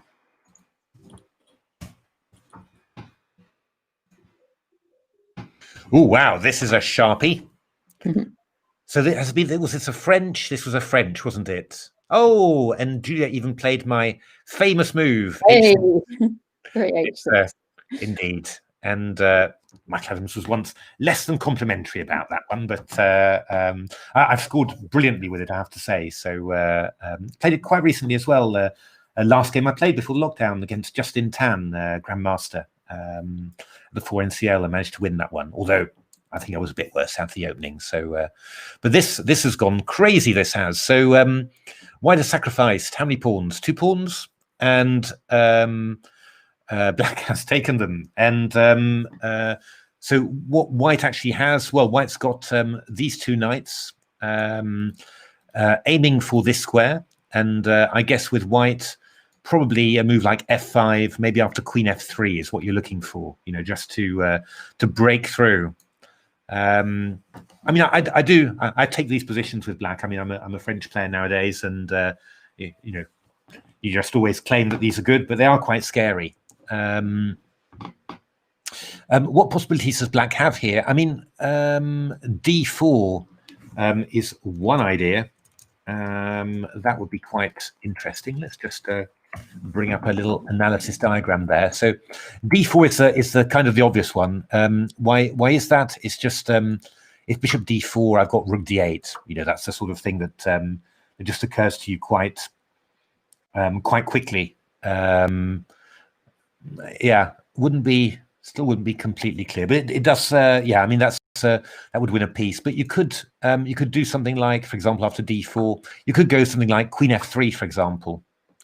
And if you go d takes e3, then I'll maybe take on e4. You know, and I'm not sure that we've improved our position like that. So maybe d4 is not the move. In general, this is a great piece. So you only get rid of its of your outpost if you're really winning, you know, big material. Otherwise, you probably shouldn't try it. However, I'm a little bit nervous about this position because queen f3 and f5 does look a little scary. Would I want to? Would I want to maybe come around here? Well, I don't know. I mean, if I go king e8, I mean, there's even stuff like fg and knight g7 check, you know, this sort of stuff. And king f, I can't go back to f8 because, well, there's loads of things, but knight e6 check is maybe the most painful. And obviously, if I run away, then I take on f7. Yeah. It's not easy at all to. It's just very hard to properly assess. You know, what can I get away with in these sort of positions? This is always the problem. I mean, rook b8 feels like a decent idea. Just you want to play rook b2. The basic, you know, it's often the way that that you end up reasoning. It's just right. I've got this complicated position. I could make quite a few different defensive moves, but I can't really work out which one is good. So I'll just play an attacking move instead, and work it out when the other one comes along. So I don't know. I mean, for example, but maybe we just tee up with queen f3 here, and then where are you going to go? Maybe then the moment is to go king e8, f5. Could I go knight takes e5 even? Knight takes, queen takes. Yeah, that doesn't look so bad. So maybe I can just maybe I should just wait, not give the opponent anything, and then just see what he's going to do. I could maybe better play f5. And if knight e5, I've got f takes e6, obviously. That's maybe better. So f5. How are we going to do this? I could go king to e8. Yeah, I mean, there's all sorts of things. I mean, you know, I can go knight g7, king d7, takes. I could even try here and then somehow work out how to get my queen to g4 and try and deliver some mate somewhere. It's not easy because after knight f6, there's knight takes e5 here. Oh, I've got queen takes d5. Haha, that's a very nice one. So knight f6, but we could probably take on here, maybe. Yeah. Queen g4 check. I could maybe come back to f7. Not clear. This is a really murky position. I do quite like a move like rook b8. You know, just you know, don't give white the b file for free, and just try and get a rook active, and then just deal with whatever is thrown at you. You know, that would be the idea there. But see the clock times. How long have we got? yeah, no, I can see that for you. It's because I've gone to an analysis board. So 7 minutes for black, 7:51 for. Pretty fast for a position like this. Yeah, indeed. So what actually happened? Black went rook d8. Yeah, I wanted to play d4, but again, I wasn't sure that the d4 was really what you wanted. But white played f5, and now knight takes e5. So I guess we're going to get f takes e6. Yep. So to meet knight g4 with oops, it's been played F7. With rook takes f7. So let's have a look at that one. So rook d8 was played, f5, knight takes e5, f takes e6. Right, it's looking a bit scary. So knight takes e5 is the big threat. And obviously knight takes g4, we've got rook takes f7 intermediate. What are we going to do here? Because f6, I could take on there. That's maybe not decisive, though. I could also try bishop d4, which would be quite interesting. Teeing up on there. This feels rather unpleasant, I have to say. I mean, f6. I was wondering about taking on here. I was just confused all of a sudden whether something like this would be survivable. Rook takes and king g7 there. Well, I don't know. Maybe I think I'm being way too optimistic here. Rook f5, and just rook e5 and bishop d4 here. That looks very unpleasant. Well, I'm looking at king g6, queen c2, d4 to try and get in d3 somewhere, but just rook takes knight. Well, rook takes knight. I go d3. That was the idea. When you can't cover everything. You know, so I'm actually black's actually winning here, but I could just take on d4 first, and after rook d4, I can go rook f7 check. So that would be winning, of course. So I'm a bit nervous about this. I can't actually see a good think of a good way for black to play here, unless we go.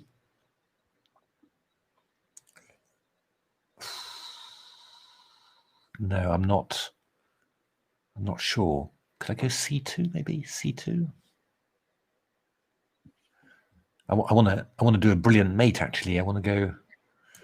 Well, no, c2. I'm not going to be able to. Knight e5. We'll just take on d1 like that. Oh, c2. I've got queen d4. Probably that would be incredibly unpleasant. So I think I'm expecting white to win this. Rook h7 was played, which was a good idea, and white took. Oh no, that's not right. Takes some bishop d4, but that's just allowing queen e6. No. Suddenly black's tidied it all up. Black's tidied up all the. Yeah, I mean, rook h7 was a good move actually. But yeah, I think we should have been doing a move like bishop d4 immediately, for example.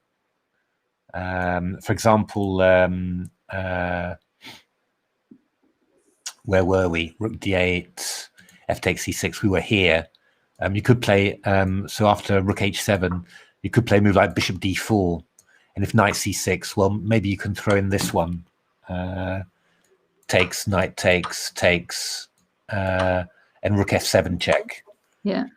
Which is going to be a little bit scary. I mean, king h8, I go knight h6, and then I've got stuff like this. Well, although actually there's bishop c5 check, so there's danger all round, maybe. But okay. I mean, that would seem the more natural way of playing. This one, all of a sudden, Julia Volovic, and she's played it. She is looking good for 3.5. Wow. So because you're 1, 2, 3, 4, 5, 6, 3 pawns up, and yeah, looking very, very strong there. So yeah, so the worst danger is hopefully over. Indeed. Let's have a look at Real McCoy against Rob Wilmot. Oh, well, that's going quite nicely here. Now that we've got the B3 pawn is very weak there. I think probably a move like Rook B7 is quite nice. I would quite enjoy that one. We could also just take on here actually, and then follow up with Bishop C4. That could also be quite strong. So Rob Wilmot looking very, very good. Also quite a big time advantage as well. So yeah, that will be quite difficult, I think. King F6 would also be a very sensible move to play. So Poisonous Mushroom against Lara G. Oh, good lord! So oh no, there's a piece has gone. Oh. A piece has gone. How did that happen? Rook D7. Oh, knight takes F4, and then Rook D4. Oh gosh! And this and a knight was lost. Oh, hard luck for the black player who was pressing so hard in that game. But it looks like Poisonous Mushroom is going to go to 4 and 4. Then that would be. I think she's on 2.5 at the moment, so she will. 2.5. Sorry, yeah, that's 3.5. Yeah, so that would put her probably on board 1 in the last round.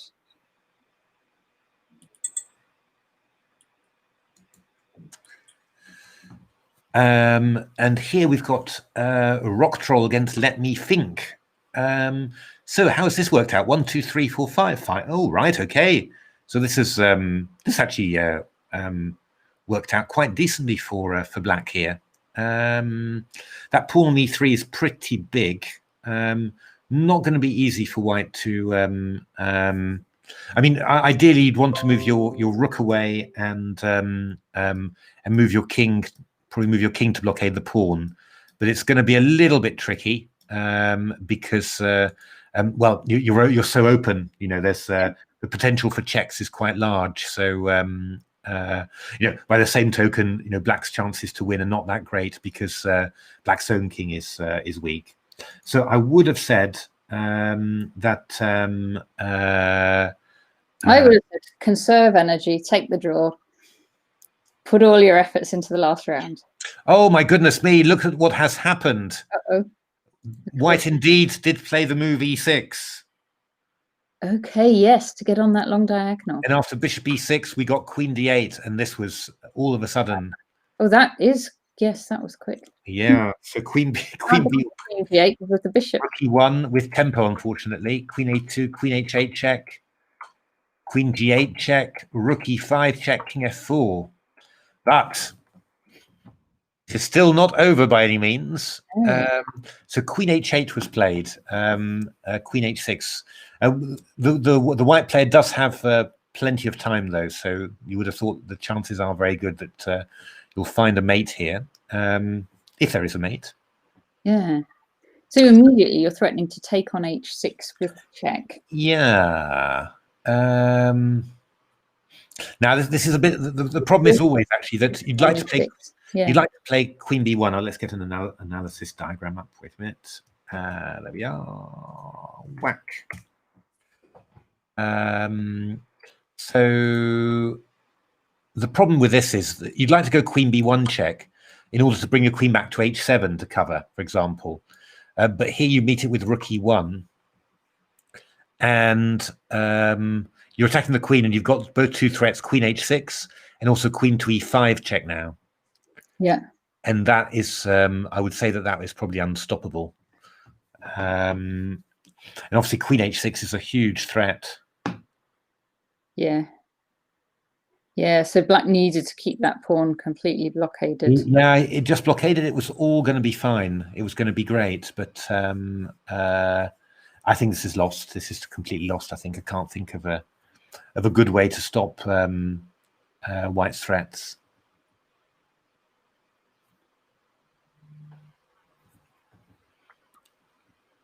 No. No, this one's gone. So looks like Tal's Tactician is going to move to 100% as well. Okay. Sorry, looks like no, Iphone iPhone RJ is going to move to 100% there. So very exciting. Any other games you can think of? I'm just going to. Oh, just to say that Ray Lynn drew that game. That was yes. kind of odds on. So the top 2 women players reached 3.5 now. Yeah. So still all to play for in the last round. Well played both. Tom has won. Tom Villiers, he's won. Excellent game. Going to pick up this knight and pick up this knight on the last move. So he's on 100% as well. Is Joshua Pink against Declan Shafi still going on? Oh, good Lord, yes, we haven't looked at that one yet, have we?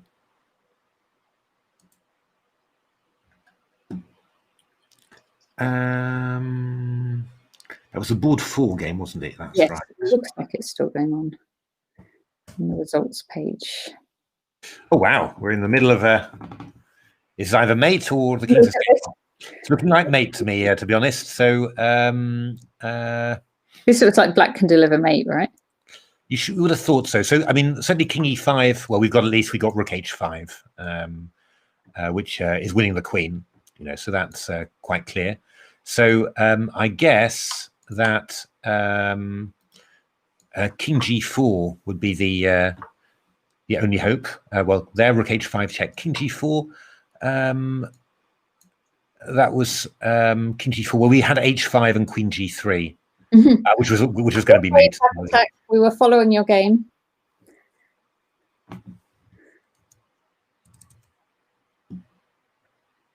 It was a good game. I like this F4. I like this F4 and Bishop Bishop B5. That was really, really nice. Very nice and quite funny opening play as well. So we predicted you were going to play H4, Tom. So we've tuned into your way of playing now. Rook H5, yeah, black has won. So Declan Shafi wins as well. Okay. So keeps in contention. Let's have a look as well. What else have we got? We were. Should we have a look at Peter Sauer? How Peter Sauer is getting on? Let's do that. That's spent a lot of time watching his games before. He's got another long one, but this one is going to be winning, of course. He's 3 pawns up now. So that's going to be a win for Peter Sauer, which is excellent. Oh, good Lord, he wasn't even, he's even got a piece on top of it. So that's really going to be over very, very soon. Shall we have a look at Alexandros Ethelontis, your friend from Barnet Chess Club? Lekos from Barnet, the Cypriot. I think he's finished, actually, looks like. Okay. Yes, well, I'm not getting anything up for him. There was checkmate a lot, wasn't there? That was... Yes, that's Peter Finn, who is the brother of Chris Finn, whose game we've all been looking at. But that one's finished as well, looks like. What happened in the interest and Cox against Chris Finn, board 3? So RockTroll. Still going, I think. Yeah. This was this one, actually, which we're expecting to be a draw, I think. Ah, yes, okay.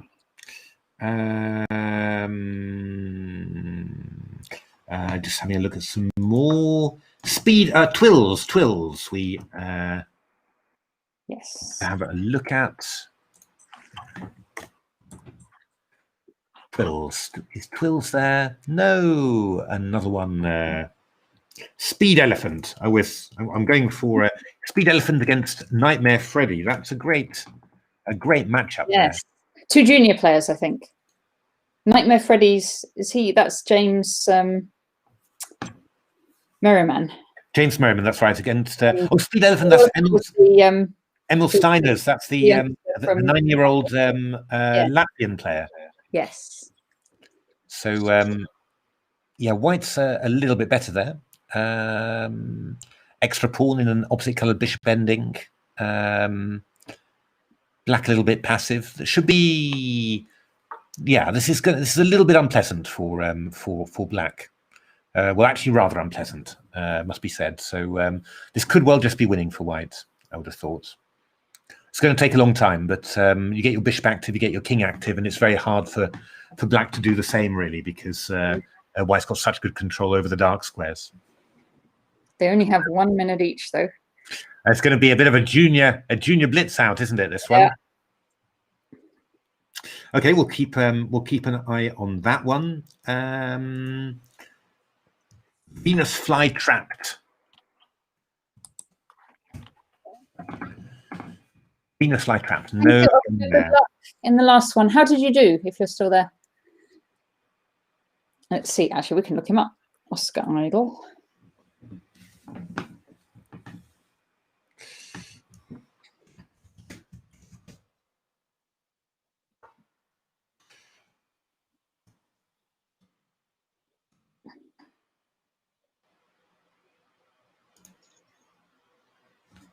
He had a bye.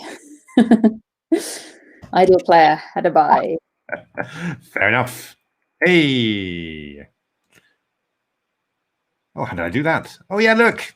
We can put comment. We can. Oh look at that. We can put comments onto the stream. I hadn't realised. Now the problem is, how do we get them off? Uh-huh. I'm clicking on there. Okay. Oh dear me! I've got a little button to click there, but I can't seem to do it. Right. Well, there we are. I'll wait a minute. I'll just try and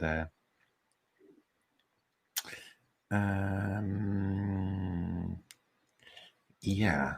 I'm not quite sure how to do that. Well, okay. We'll bear with us, and I'll try and think about that. That's a great feature. Only it's you want to be able to turn it off and on, though. Yeah, I've got a little checkbox there, you see, and but every time I hover over it, something sort of happens. So reply. No. How worrying. What a beautiful feature. It's what if you make us both big for a second and then back small again? Let's try it, shall we? I'll make you big and I'll make me big. Oh no, it's still on there. It's still on there. It's still on there. So well, I will I'll have a little look at that and work out how to do that. Let's have a look. Do we have any other games that we want to follow? Oh, first of all, Julia Volovic has just won. Very good. So she's on 3.5 points. Very good win there. Well defended. Rob Wilmot is on 3.5 as well, having beaten Ian Lamb, the real McCoy. Okay. Poisonous Mushrooms did indeed beat Lara Putar. So that means that Poisonous Mushroom is on 3.5, I think, isn't it? That's Julia O, I think. This might still be going. Dylan Duke against Leo Keeley. Okay, Dylan Duke. 25:01. Let's have a look. Board 12. Dylan Duke. Sorry, which board is that? Board 12. In the board 12. Ah, there we are. Okay, sorry. Have a look. Yes, it's going. Ooh, opposite colour bishop ending. This is going to be a draw. I feel. Yes. Very good. Speed Elephant. Oh, that's gone very nicely actually for white. Obviously, you're tying down the king there, and now you try and bring the king in and then maybe push the kingside pawns. Yeah, I mean you'll maybe go g4 to g5 after you've done that, or go f3 and then e4 and then start hitting this bishop. This is very good technique. This has been done very well actually. So Yeah, this is looks like it's going to be a another promising junior coming out of Latvia. Try switching it on and off again. That would be great. Just I'm clicking on here, and I've got this show button, but it's just not reacting. So it's as if yeah, I could stop. Hi Richard, how are you doing? Richard, I'm gonna try switching the screen off. Actuary. So just I'm just going to switch it off my screen. I would have be in IT if you were saying switch it off and on again. I know I am in IT. That's the embarrassing thing about this. It's I'm not. I don't know. I can do all sorts of things and click, but just not quite working. How do I do something with the tab keys? Ah, there we are. Hide me. Wait a minute. Hey. I had a big. It was just off my screen. I had a little button saying hide messages from the screen. There we are. There we are. Good. Oh, no, that wasn't good. H4, H6, King H2, G5. And white took. What would you do? H5. Yeah, I mean, well, H5 would have been a great move because Bishop E2 takes H5. I take on A6. Yeah. Black was virtually in Zugzwang after H5. Okay, and you know, swapping off pawns like that's just not the way to do it. You know, so you've made life a bit more difficult for yourself there.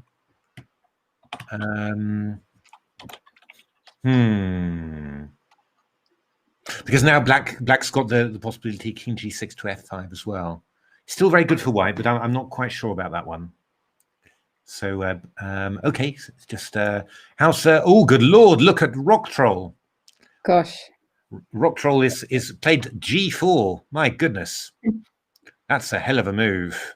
RockTroll's really going for it, but I don't really think. What's this? So okay, what would you do? Well, I'm wondering because I mean RockTroll's going for it. You know, I think if you take the well, you've given yourself. Yeah, it's probably a draw, the rook ending, I guess. You take back presumably with the rook. Yeah, you bring the king up. Yeah, you've got this past c pawn, of course, so that's going to distract you from this one. So I would think that would be a draw if you take the queens. But I'm kind of expecting RockTroll to play Queen D6 check, and then come around to B8 and just yes, there we are. And because RockTroll's going for it, I mean that's. So this could be in real life. Yeah, I mean, this is going to be quite thrilling, this one, because you've got these ideas of going GF and Rook G2. So you know you do have some attacking ideas with white, but I just don't think they're going to be enough really. And well, Queen F3 is coming in now, so that black queen's very active. G5, but this is just never. This is not going to work. I mean, Queen F3. Is the move that you want to play here. Ah, dear. Because, you know, at the very least, you know, if Rook G2, for example, after this, you could take and go E2. You know, you've never got any chance of losing there. But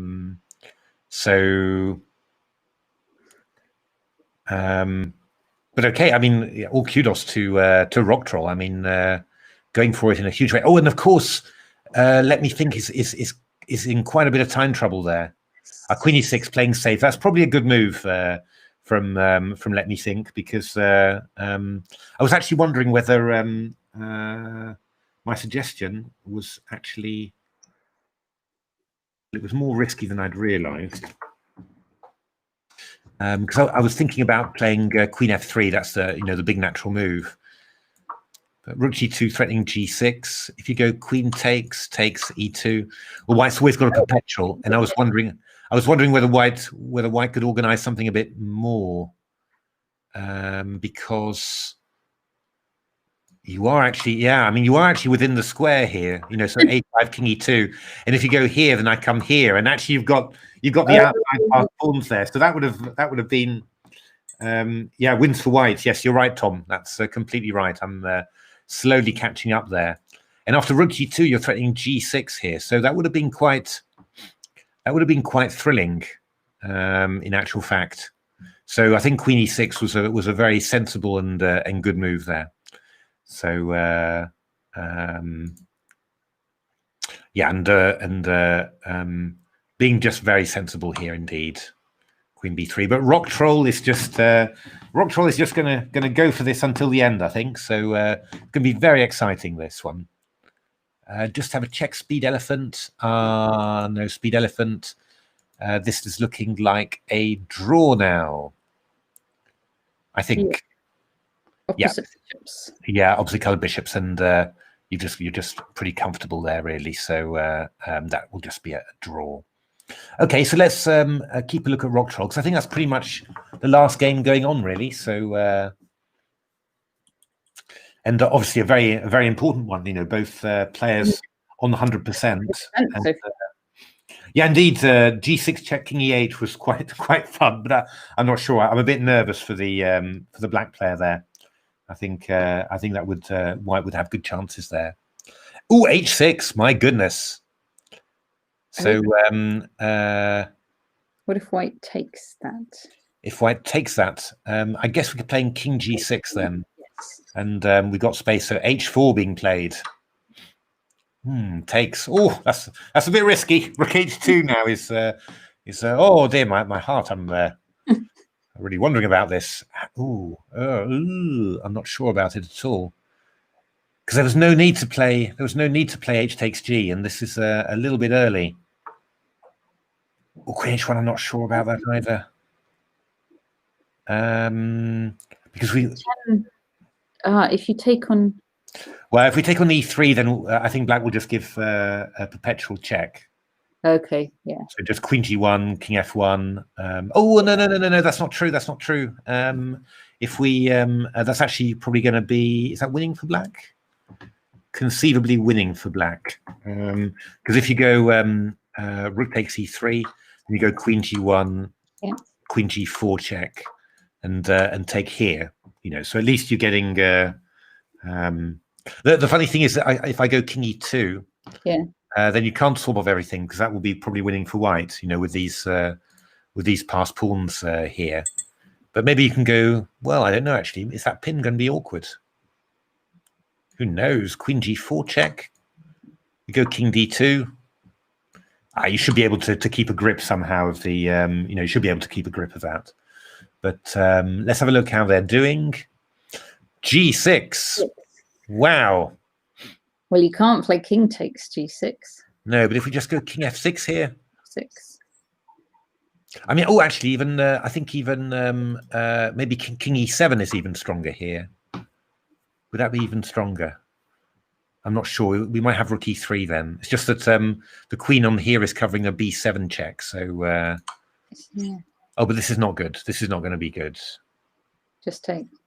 We're going to take it, and now we need to. Well, I mean, is he going to Rook E2? Oh dear me! This is just high class brinkmanship. This is. I'm actually wondering. Well, we should probably a simple move like King F7 is best. I think just get out of the way first. Yeah, he's played it, and now I think this is going to be very tricky. I don't actually know what White is supposed to do here now. No. I mean, Rook G6 is a big threat. E2 is another big threat. And like Queen C4 maybe, but you're only now you're not actually threatening anything huge. So Queen C4 is played. I think maybe just King E7. I think. Yeah. Yeah.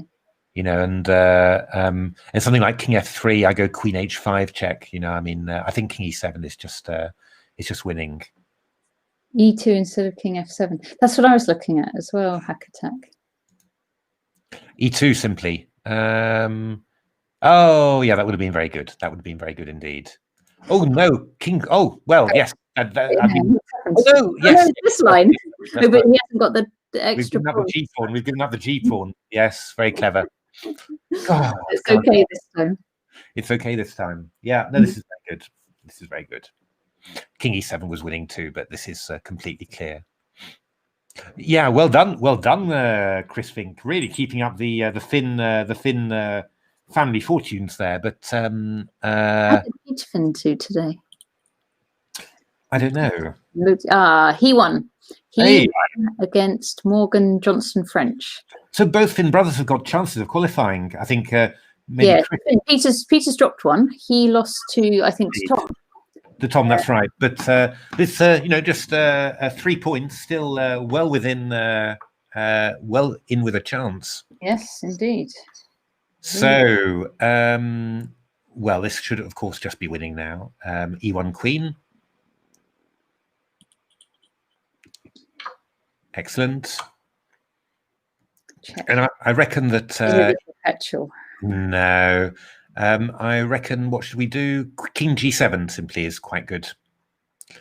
So, so Queen G5, you've got Rook G6. Exactly. And yeah, I mean, and this is just, this is completely over now. A hell of a game. And you've got to give full credit to RockTroll for, I mean, basically RockTroll went full out for the win there, basically, and didn't actually try at all for a draw. So this is a little bit slower what Black has done. So King E6. We've getting nervous. Oh, careful now. Oh my goodness, there's a few traps now. Be very careful. Be very careful. F5, Queen G5. Yeah, going for it. You can go back to E6 then, but that is a very nerve-wracking thing to do. This I would go. I would go backwards somewhere. Or like King E7. King E7 would be a nice, safe thing to do, I think. Black's clock is running down. Yeah, it's. Yeah. Oh, it's so. Oh, that's good. It's so. Yeah, you can get nervous about everything. So, Rook F7. Queen G5. Yeah, then I go to F8 afterwards, I think would be the best way. That's very good. And if Queen D8, we've got Queen E8, so then we're starting to, we got our Queen involved, so then there's not going to be any problems. And obviously Queen H6, I go Rook G7 then, and that's with check, and that gives me the tempo I need, basically. So,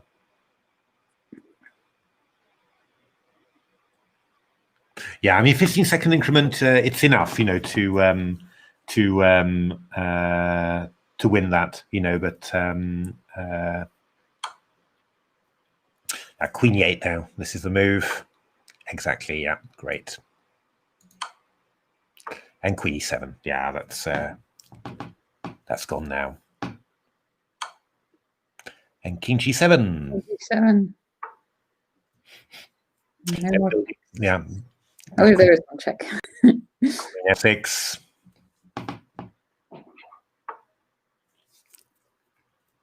Now move to top guesser with 4 out of 10. So that was you. That's me. Good guessing.